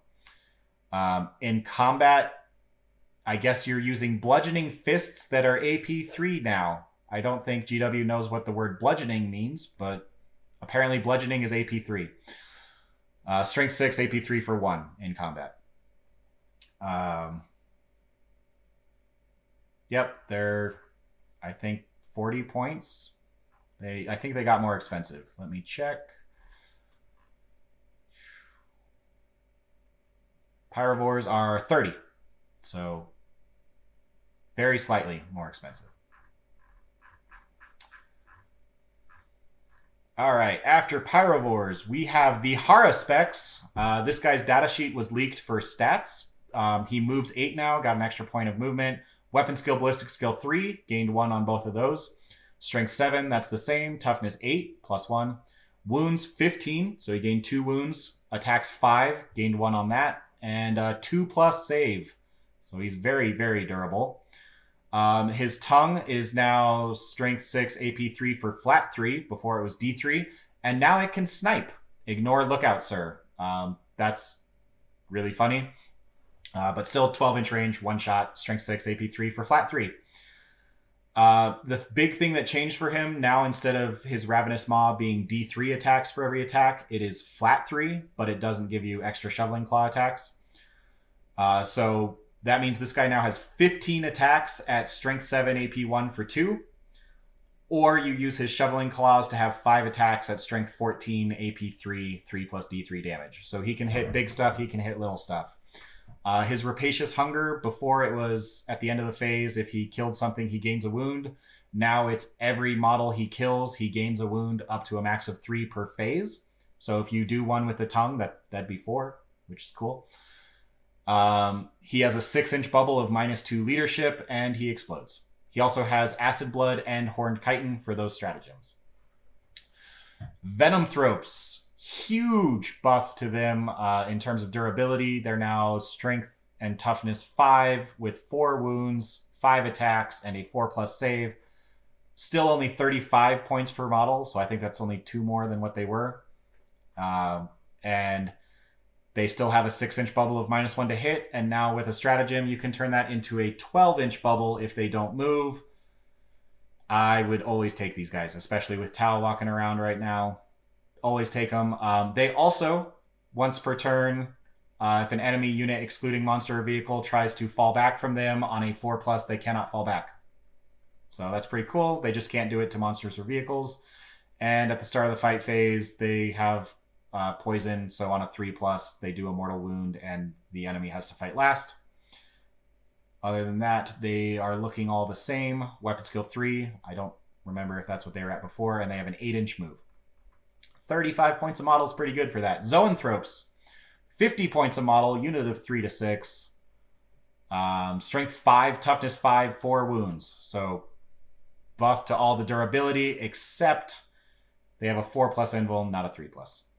So that's unfortunate, but we kind of saw that one coming as well. However, the Neurothrope got to keep his 3+, which was cool. However, Zoanthropes are actually really scary, psychic-wise now. They can smite really... They smite real good now. Sorry, I don't know how to say that, but... yeah, every time they attempt to manifest Smite or a Witchfire psychic power, you add 1 to the psychic test for every model in this unit, and you do 1 additional mortal wound for every model in this unit up to a max of +3. So you're smiting with a 3-man unit, you get 3 plus D3 mortals. And then if your army is Battleforged, you can include a Neurothrope. If you include a Neurothrope, you can have a Zoanthrope unit that does not take up a battlefield slot. They fly, they're core, they cast 1 power, deny 1 power, and they know Smite and 1 power. I would only take these guys in units of 3 now. I don't see any reason why you'd take a unit of 6, especially because they are very expensive. I guess they're core. You can make them OBSEC with Swarmlord. Gene Stealers, they're elites now, so they are not OBSEC, but they are core, so Swarmlord can make them OBSEC. Their stats didn't change, really, which everyone expected it to. 8-inch move, weapon skill 3, strength 4, 1 wound, toughness 4, 5-up save. They do have 4 attacks base now. You no longer have to be a unit of 10 or more because you're capped at 5 to 10 Gene Stealers. Your weapon is strength 4, AP 3 rather than rending. You're just always AP 3. You have 2 acid maws per 4 guys if you want. You can spend points for an extended carapace where you lose an inch of movement, but you gain a 4+ save. You can get flesh hooks. You can give them toxin sacks. The new thing about them, the little weird wriggly things that they came out of with the infestation node. Now, when you deploy them, you can deploy an infestation node with them as a 20-point upgrade.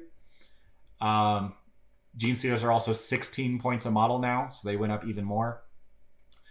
But for 20 points, you get an infestation node that in your command phase, you can restore up to D3 destroyed Gene Stealers to a unit.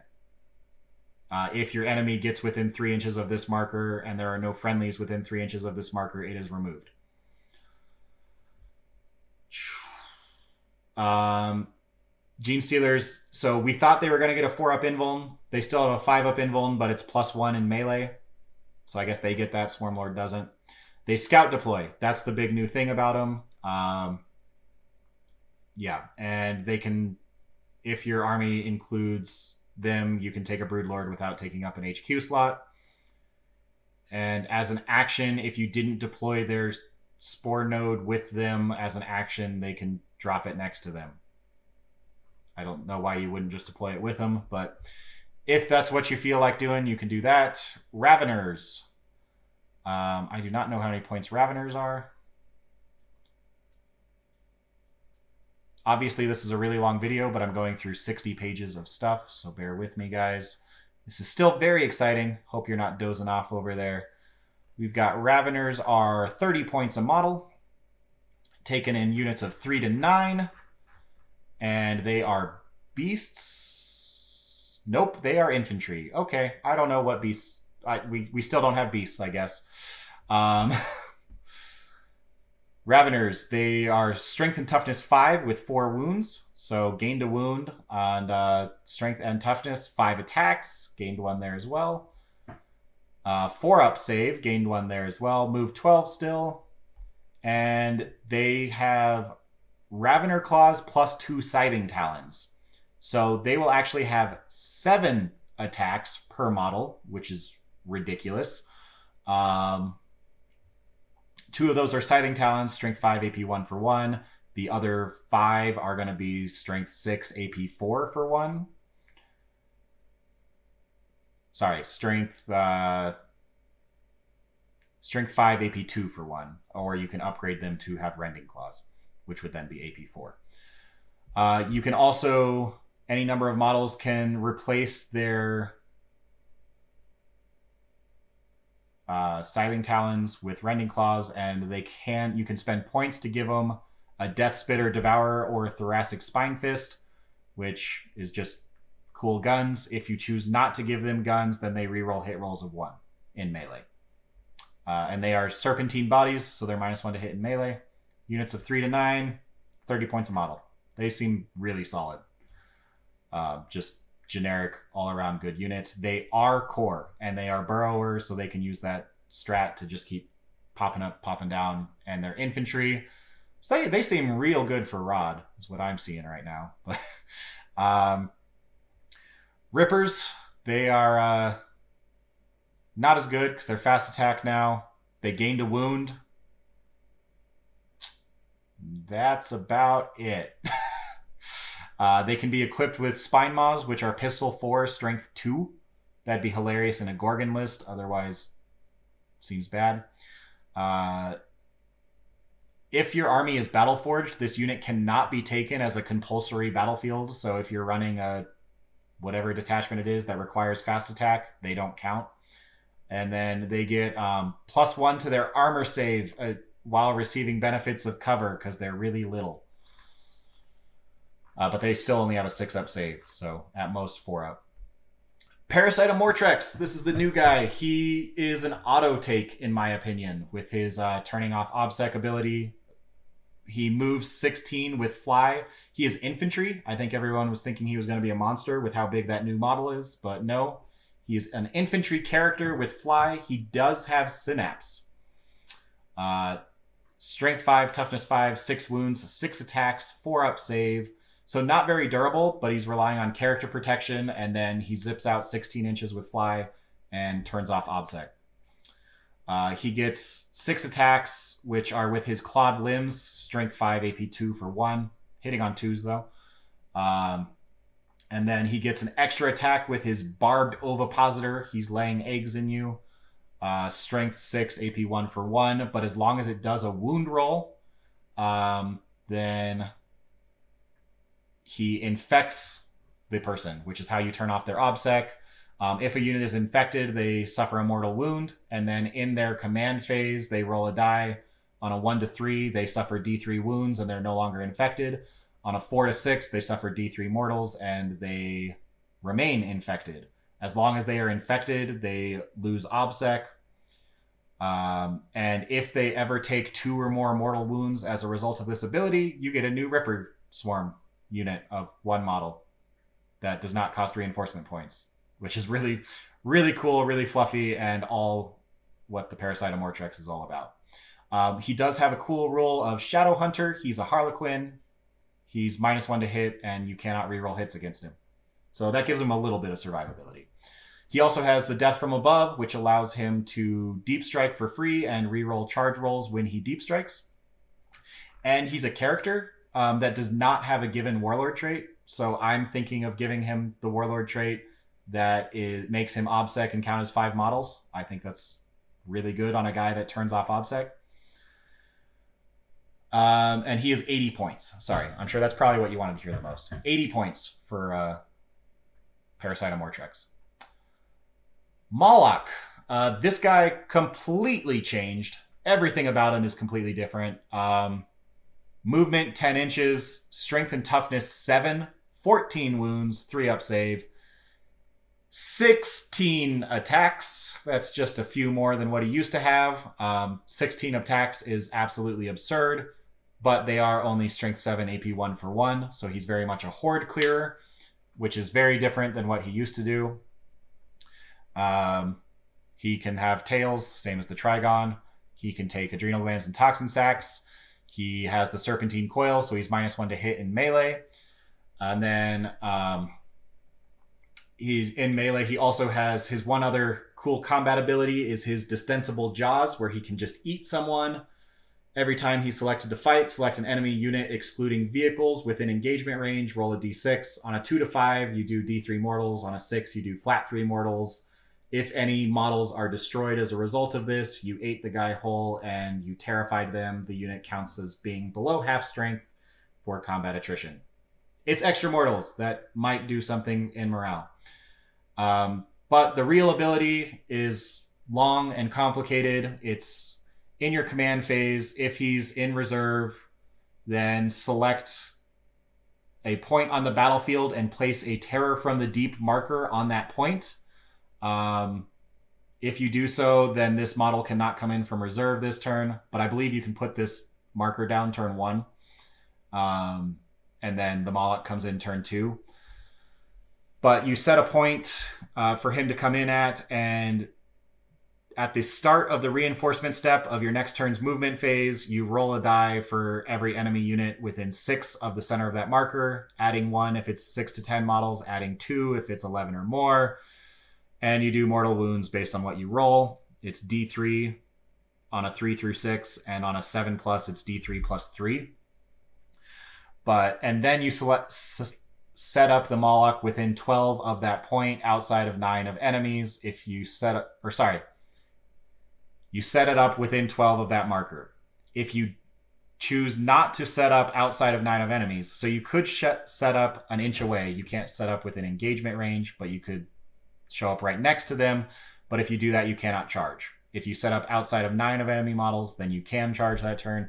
It's a long, complicated rule that basically turns his mortal wound thing when he shows up to an orbital bombardment that your opponent can move out of the way of, because you put it down. He then moves out of the way. If he doesn't, then you do mortal wounds on the next turn. And then your Moloch shows up there. So long, complicated. You're probably not doing mortal wounds, but you now have 16 attacks in combat. And you can show up 1 inch away now and use that adaptive trait to be OBSEC as 5 models show up 1 inch away. That's a good Crusher Stampede trick, except now you're OBSEC. It's really good. He's also only 125 points, which for a 15 wound, toughness 7 monster, 14 wounds, toughness 7 monster is really good. Exocrine, 170 points. We're getting near the end here, guys. We are now into the heavy supports. Exocrine, toughness 8, 15 wounds, 2 up save, tons of added durability. Ballistic skill 3+ all the time. You no longer have to keep him still. Instead, his gun is heavy 6 plus D3, but it doesn't shoot twice. But it's strength 8, AP 4 for flat 3 damage. It is a blast weapon. So stronger powered gun, but it's not shooting twice. Instead, in your movement phase, if you remain stationary or move less than half your movement, which your movement is now 8 instead of 6, so extra range is always good. But if you move half or less, then you ignore cover, which includes dense. which is really good. He's no keywords that matter. Biovores. I really like the changes that they made to Biovores, but they are still 45 points a model, which is just too expensive in my opinion. But unit of 1 to 3, strength, toughness 5, wounds 4, attacks 2, 4 up save. Their Spore Mine launcher is now heavy D3 rather than heavy 1. And each time an attack is made with this weapon, if it hits, it does immortal. And the sequence ends. That's pretty cool. They are still ballistic skill 4. Unfortunately, if you miss, you don't create spore mines anymore. Instead, you can choose to do an action during your shooting phase to seed spore mines at the start of your shooting phase. So instead of shooting, you can perform this action, which is then completed at the end of the phase. So instead of shooting, you can set up a new friendly spore mine unit on the battlefield more than 6 inches away from any enemy units and wholly within 48 of this unit. That Spore Mine unit contains D3 models for each Biovore model in this unit, so potentially up to a unit of 9 Spore Mines, and this does not cost reinforcement points. So you can choose to either fire with your heavy D3 gun that every time it hits it, it does immortal, and it does ignore line of sight. Or you can do an action and spawn a bunch of Spore Mines outside of 6 of the enemy and within 48 of you. I like that a ton. I just don't know if that's worth 45 points a model. Carnifexes, they have Thornbacks and Screamer Killers and the Carnifex datasheet all separately. They're basically the same. They just get kind of a cool extra ability if you're the not normal Carnifex. So Carnifexes are 100 points base. They are toughness 7 with 9 wounds. So they gained a wound and they have a 2-up save. So +1 armor save is awesome. Ballistic skill 4, weapon skill 3. So they did gain a weapon skill, which is cool. Choices of guns, you've got the works. You got Bioplasma, you have Death Spitters, Devourers, Heavy Venom, Spine Banks, Stranglethorn Cannon. Melee weapons, you have Bone Mace, Carnifex Crushing Claw, Scything Talon, and Thresher Scythe Tail. So basically, what I'm gathering, I think you're going to go one of 2 builds. You're either going to have a Heavy Venom Cannon with Enhanced Senses, which comes out to be 120 points for a Ballistic Skill 3 Carnifex that has a Heavy 3, Strength 9, AP 3 for 4 gun. Or you're just going to go the pure melee build, which is 100 points, and you have 4 Carnifex Scything Talons. Every single one gives you an extra attack, so you suddenly have 8 attacks at Strength 6, AP 3 for 3. I think that's probably the 2 builds you go for. If you want to buff him up the wazoo, you can. He has every option imaginable. Again, they have Blistering Assault, which is whenever they charge, get charged, or heroically intervene, they get an extra attack. They have -1 damage from Armored Exoskeleton, and they can be bought in units of 1 to 3, but then after they deploy, they become individual, same as before. They are core. That's the big thing. They are the only monster in the Tyranids that are core. Screamer Killers are the exact same, except their special thing is they're terrifying. Each time they destroy a model in an enemy unit, subtract 1 from their leadership characteristic to a max of 4. So they cannot... They're Screamer Killers, so they can't have guns. They got their Bioplasmic Scream, and they have 10 attacks at Strength 6, AP 3 for 3. So super melee, and they cause extra terror. Other than that, nothing special. The Thornbacks are also the same. Their special thing is they have Vicious Hunter. Every time he makes a ranged attack, they ignore cover. And on an unmodified wound roll of 6, they get an extra point of AP. Other than that, they're Carnifexes that are equipped with guns. Yep. They cannot take a Heavy Venom Cannon. They can take a Stranglethorn, but they can't take a Heavy Venom for some reason. All right, Hive Guard. I'm sure this was also just released. This was spoiled yesterday, and Hive Guard got nerfed bad. Um, 50 points a model with shot cannons, 60 points a model with impaler cannons, and impaler cannons got majorly nerfed. Hive Guard are not core, so they cannot receive buffs of any kind. They gained a point of toughness, and they gained a wound, so they're a little more durable, and they have a 3-up armor save, so actually they're a lot more durable. But they're more expensive, and their offense is way less. The impaler cannon is now 24-inch range, so it lost 12 inches of its range. It's heavy 3, so it gained a shot, but strength 6, AP 2 for 2. So lost 2 strength, which is a big drop. And it can target units out of line of sight as long as your target is visible to a Hive Fleet Synapse model. So if your Synapse character can see the target, then the Hive Guard can shoot out of line of sight, which is how I think all out of line of sight weapons should be done. They do still ignore light cover, but again, heavy 3, strength 6, AP 2 for 2, only 24-inch range. Alternatively, the shot cannon profile, which is 10 points less, seems better. 36-inch range, assault 2, strength 7, AP 2 for flat 3. And every time this attack is made against a vehicle, it always wounds on a 4+ and inflicts a mortal wound every time it successfully wounds. In addition, against vehicles, I think shot cannons are great. At least they're better than impaler cannons, although I don't know if you're going with Hive Guard anymore. They're moving 6, so I guess they gained a point of movement. They can take adrenal glands or toxin sacs. And as a kind of a fun little side thing, they can perform an action in your command phase that finishes at the end of your movement phase. So I guess as long as you don't move, then you finish your action and you count as 3 models when controlling an objective marker. However, you're not core and you're not obsec, so you just count as 3 models. Cool. Also, Synaptic Guidance. So they can ignore line of sight with their impaler cannons if the Synapse can see them. However, if they make a ranged attack against a unit that is visible to them, ignore any or all hit, roll, or ballistic skill modifiers. So at least they will always hit on 3s. Not bad. They're now 300 points for shot cannons and 330 for impaler cannons that have way less range. We're almost there. Tyrannifex. He is 170 points of toughness 8, 17 wounds, 2-up save. I'm really glad they did 17 wounds because 18 you'd be able to be, you don't get dense and you can be seen. So 17 wounds is that very nice sweet spot. He has powerful limbs in combat, which is still garbage. 4 attacks, strength 7, AP 1 for 2. That's the same as before, except he now hits on 3s at least.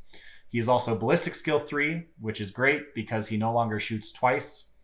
So instead, they just made his guns way better. The acid spray gun is now still 18-inch range, but it's heavy 6 plus D6. Strength 6, AP 3 for 2. So you gained 2 AP and a damage, lost a strength, but gained an average of more shots. Except again, you're only shooting once. Fleshborer Hive, 24-inch, assault 30, strength 5, AP 1 for 1. Hilarious, but still probably garbage. Rupture Cannon is strongest gun Tyranids have by far. 48-inch range, heavy 3, strength 14, AP 4, damage D6 plus 4.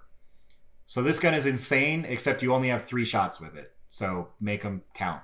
Any way you can get rerolls on that, you should take it.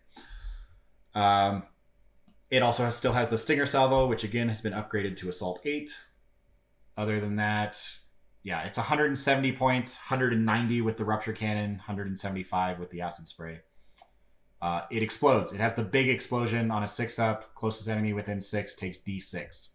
And it has Horned Chitin, so it gets the boosted mortals on the charge if you want. All right, final battlefield roll. Aircraft. We actually have aircraft now. Hive Crone. You are actually aircraft. Toughness 7, 13 wounds, 3-up save. So boosts all around in that.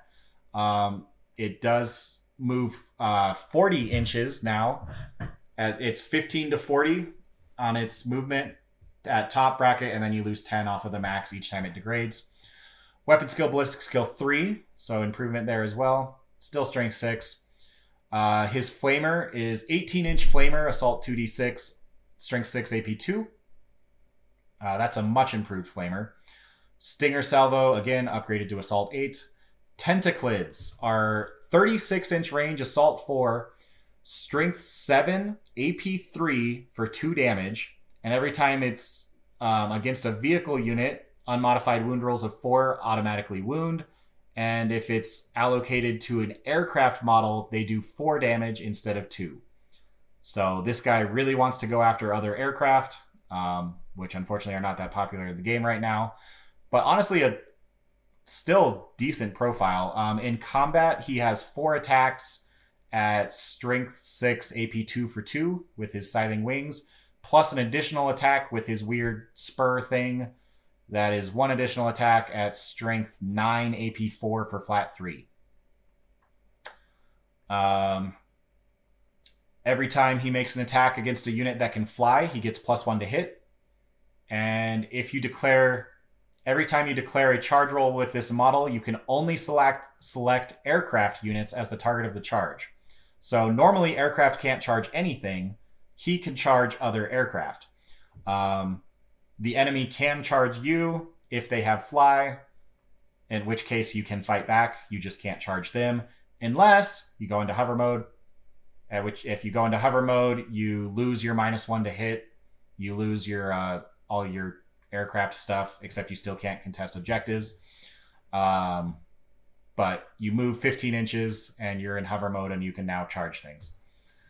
But as long as you're not in hover mode, you have -1 to hit, and you have the maneuverable. So again, you pivot 90, move in a straight line, and then pivot 90 again. Same as the Eldar flyers. He explodes, and he has the Horned Chitin to do extra mortals on the charge. So this guy actually, I'm not thinking he's too bad. He's 150 points. Not bad at all. Harpy. Also, toughness 7, 13 wounds, 3 up save, 3 up weapon and ballistic, aircraft. Same thing. He is equipped with, as you would expect, Stinger Salvo, Stranglethorn Cannon, and Scything Wings. You can upgrade the 2 Stranglethorn Cannons to 2 Heavy Venom Cannons, which I think would be amazing. This guy suddenly has 6 shots, strength 9, AP 3 for flat 4 damage. As an aircraft, that's really good. Yeah, Harpies might be worth bringing. They're 165 points with the Heavy Venom Cannon, 155 with the Barbed Stranglers, or sorry, Stranglethorn Cannon. Same thing as the Crone, where he's aircraft, so move 90, pivot at the end of the movement. -1 to hit. He can go into hover mode. He explodes. He does not have the Horned Chitin upgrade, or keyword. And then once per turn after he moves, you can either select a point on the battlefield that he moved over and spawn spore mines, or you can select an enemy unit, at which point you roll a die for every unit in every model in the unit, or 6 dice for vehicles or monsters. So same as the AdMech bombers, up to 6 dice, up to a max of 10 dice, and every 4+ does a mortal. And that's not capped. So if you roll super hot, you could get 10 mortals. Same thing, he can charge while he's in flight mode, but he can only charge aircraft. And that's it. We did it. This is twice as long as my longest video. But so if you've made it this far, I really appreciate you guys sticking it out with me. As kind of a finish up, I wanted to go over real quick just the first list that I made after going through this. As a treat for you guys sticking it out, basically this is the Behemoth Battalion. I will probably almost always swap out for the Territorial Instincts biomorphology that makes my monsters OBSEC and count as 5 models. The list has Swarmlord, 5 Tyrant Guard to protect him, all with the Lash Whip Bone Cleaver. And then Trigon Prime with Biostatic Rattle and the Behemoth Relic that gives him +1 damage. And Dermic Symbiosis, if characters can take it, I believe they probably will be able to, but that gives him a 4-up invuln. And the Heightened Senses Warlord trait, which gives him reroll all hit rolls and fight first. So that makes this Trigon Prime have 12 attacks, hitting on 3s, rerolling everything, Strength 8 from Behemoth, AP 3, flat 3 damage. So he should be an absolute murder machine. In troops, I have 3 units of 5 warriors, all with Devourer and Bone Swords. So they'll have 5 shots and 4 attacks at Strength 8, AP 2 for 2. 5 shots at Strength 4, AP 0. In the elite section, I have a Toxicrene that I just spent 10 points to give it the Synaptic Enhancement because Synapse is great. You want Synapse everywhere. And then a unit of 3 Zoanthropes, a unit of 3 Venomthropes. You will definitely always want, I think, both of those to just survive turn 1 against Tau. Maliceptor for the Encephalic Diffusion and just better psychic stuff. A Haruspex because I've always loved the Haruspex. I'm kind of a sucker for him. And he's just even better now. Parasite Amortrex, I think he's an auto-include. Like I said, I'm spending 1 CP to give him the Warlord trait to make him OBSEC and count as 5 models. And finally, a Tyrannifex with Acid Spray. Basically, what this list is meant to do is just be very durable monsters that steal your objectives away, turn off your OBSEC. Just really threaten you and steal all your objectives. Basically, turn 1, use the Zoanthrope Synaptic Insight to give your entire army 4-up invuln for monsters, 5-up invuln for everyone else, and your -1 to hit from the Venomthropes. And then Maliceptor can make -1 strength as well. And you just kind of hang out in this bubble, holding 3 of the 5 objectives, and tell your opponent to come at you. Meanwhile, Swarmlord and Trigon Prime can murder anything they touch. So yeah, thanks again for watching. Like I said, I will make another video about how this weekend's Sporocyst Crusher Stampede goes. I'm excited to make that video as well, and I have pictures from battle reports. So thanks, and I will see you all in the next video.